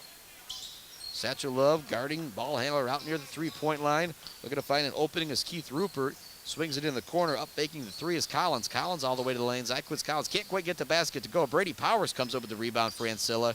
Another possession for them, and he's just going to run some clock here. Great decision right there from the sophomore to bring it back up to the top of the key and run some clock. 30 seconds left in the ball game, 10 seconds left on the shot clock. Rupert drives, puts up a wild runner over Satchel Love, and he gets it to go. It's been that kind of second half for Ancilla College. 79-58 our score. They average 94 a game, and Michigan's able to hold them down a little bit, but just couldn't find the offense in the second half to stick around with this great Ancilla College basketball team. Ball goes down low to Satchel Love. Love with a spin move. Fade away is in and out, no good. And a couple of bright spots that you've had here tonight were Satchel Love and Mason Watuzik, a couple freshmen who came in, played more minutes than they have been, and were outstanding. 79-58 our final. We'll be back with a quick post-game show right after this. The Lakers splitting tonight with Ancilla College. Chris Bachman, Mac TV, back to finish this one up on the all-new Buck 92 and MacTVNetwork.org/midbasketball.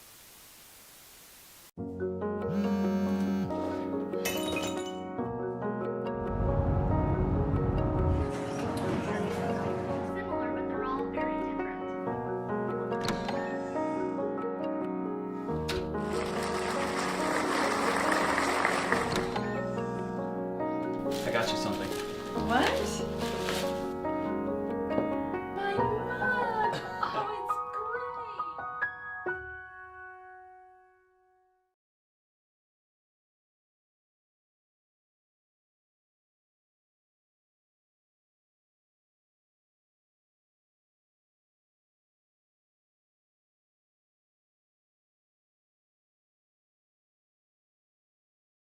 Humane Animal Treatment Society is an animal adoption center that helps find animals forever homes and provide them with certain medical treatments. There are many ways you can help their cause.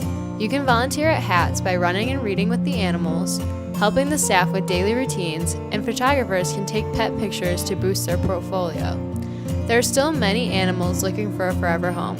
See other ways you can make a difference at www.hatsweb.org.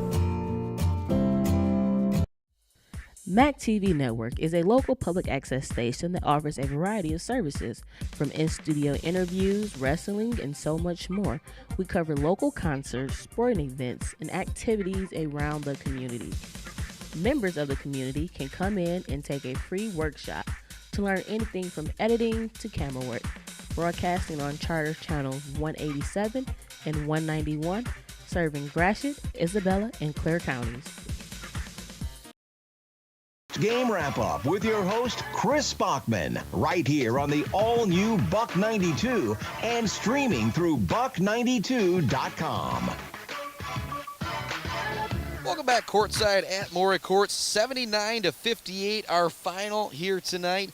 Mid-Michigan Laker men falling for just the second time on the season to the number 5 ranked team in the NJCAA Division II, Ancilla. Coming in tonight, averaging 6 players in double figures, and they almost got it tonight. 16 from Caleb Brown, 4 from Shaq Johnson, 10 for Marco Beverly, 8 for Courtney Shorter, 10 for Keith Rupert, 17 for Jakelin Thomas, and 13 for Rico Swanson Jr. Leading scorers for Mid-Michigan, 13 points for the freshman Mason Watuzik, 10 for the freshman Noah Pruitt, 7 for Tim Stewart, 5 for Micah Kramer, and 7 for Satchel Love. Our JNR engraving player of the game is Mason Watuzik, the freshman, making some big noise at the end of the first half. One time Mid-Michigan got into this game and had some momentum, so Mason Watuzik put up those 8 points in the first half, including some back-to-back three-pointers. I'm proud of the Mount Pleasant freshman, just having a great game, the best game that I've seen him so far had in college. Alec Mills also with a nice night. Antoine Walker, in the first time I saw him, played well, only had 3 points, but had some great minutes. And JaVale Lewis with 8 points. They paid a lot of attention to him down low. Our final 79-58. The girls were a 30-point winner, so that is the bright spot to take away. And Cameron Myers, if we have an MVP of the night, it goes to her with 20 points in our Mid-Michigan girls basketball game. Now, Chris Bachman signing off for Buck 92 and Mac TV for Mid-Michigan Lakers basketball right now. But we'll be back with you next week for more Mid-Michigan Lakers hoops simulcast on Buck 92, buck92.com, and MacTVNetwork.org/midbasketball.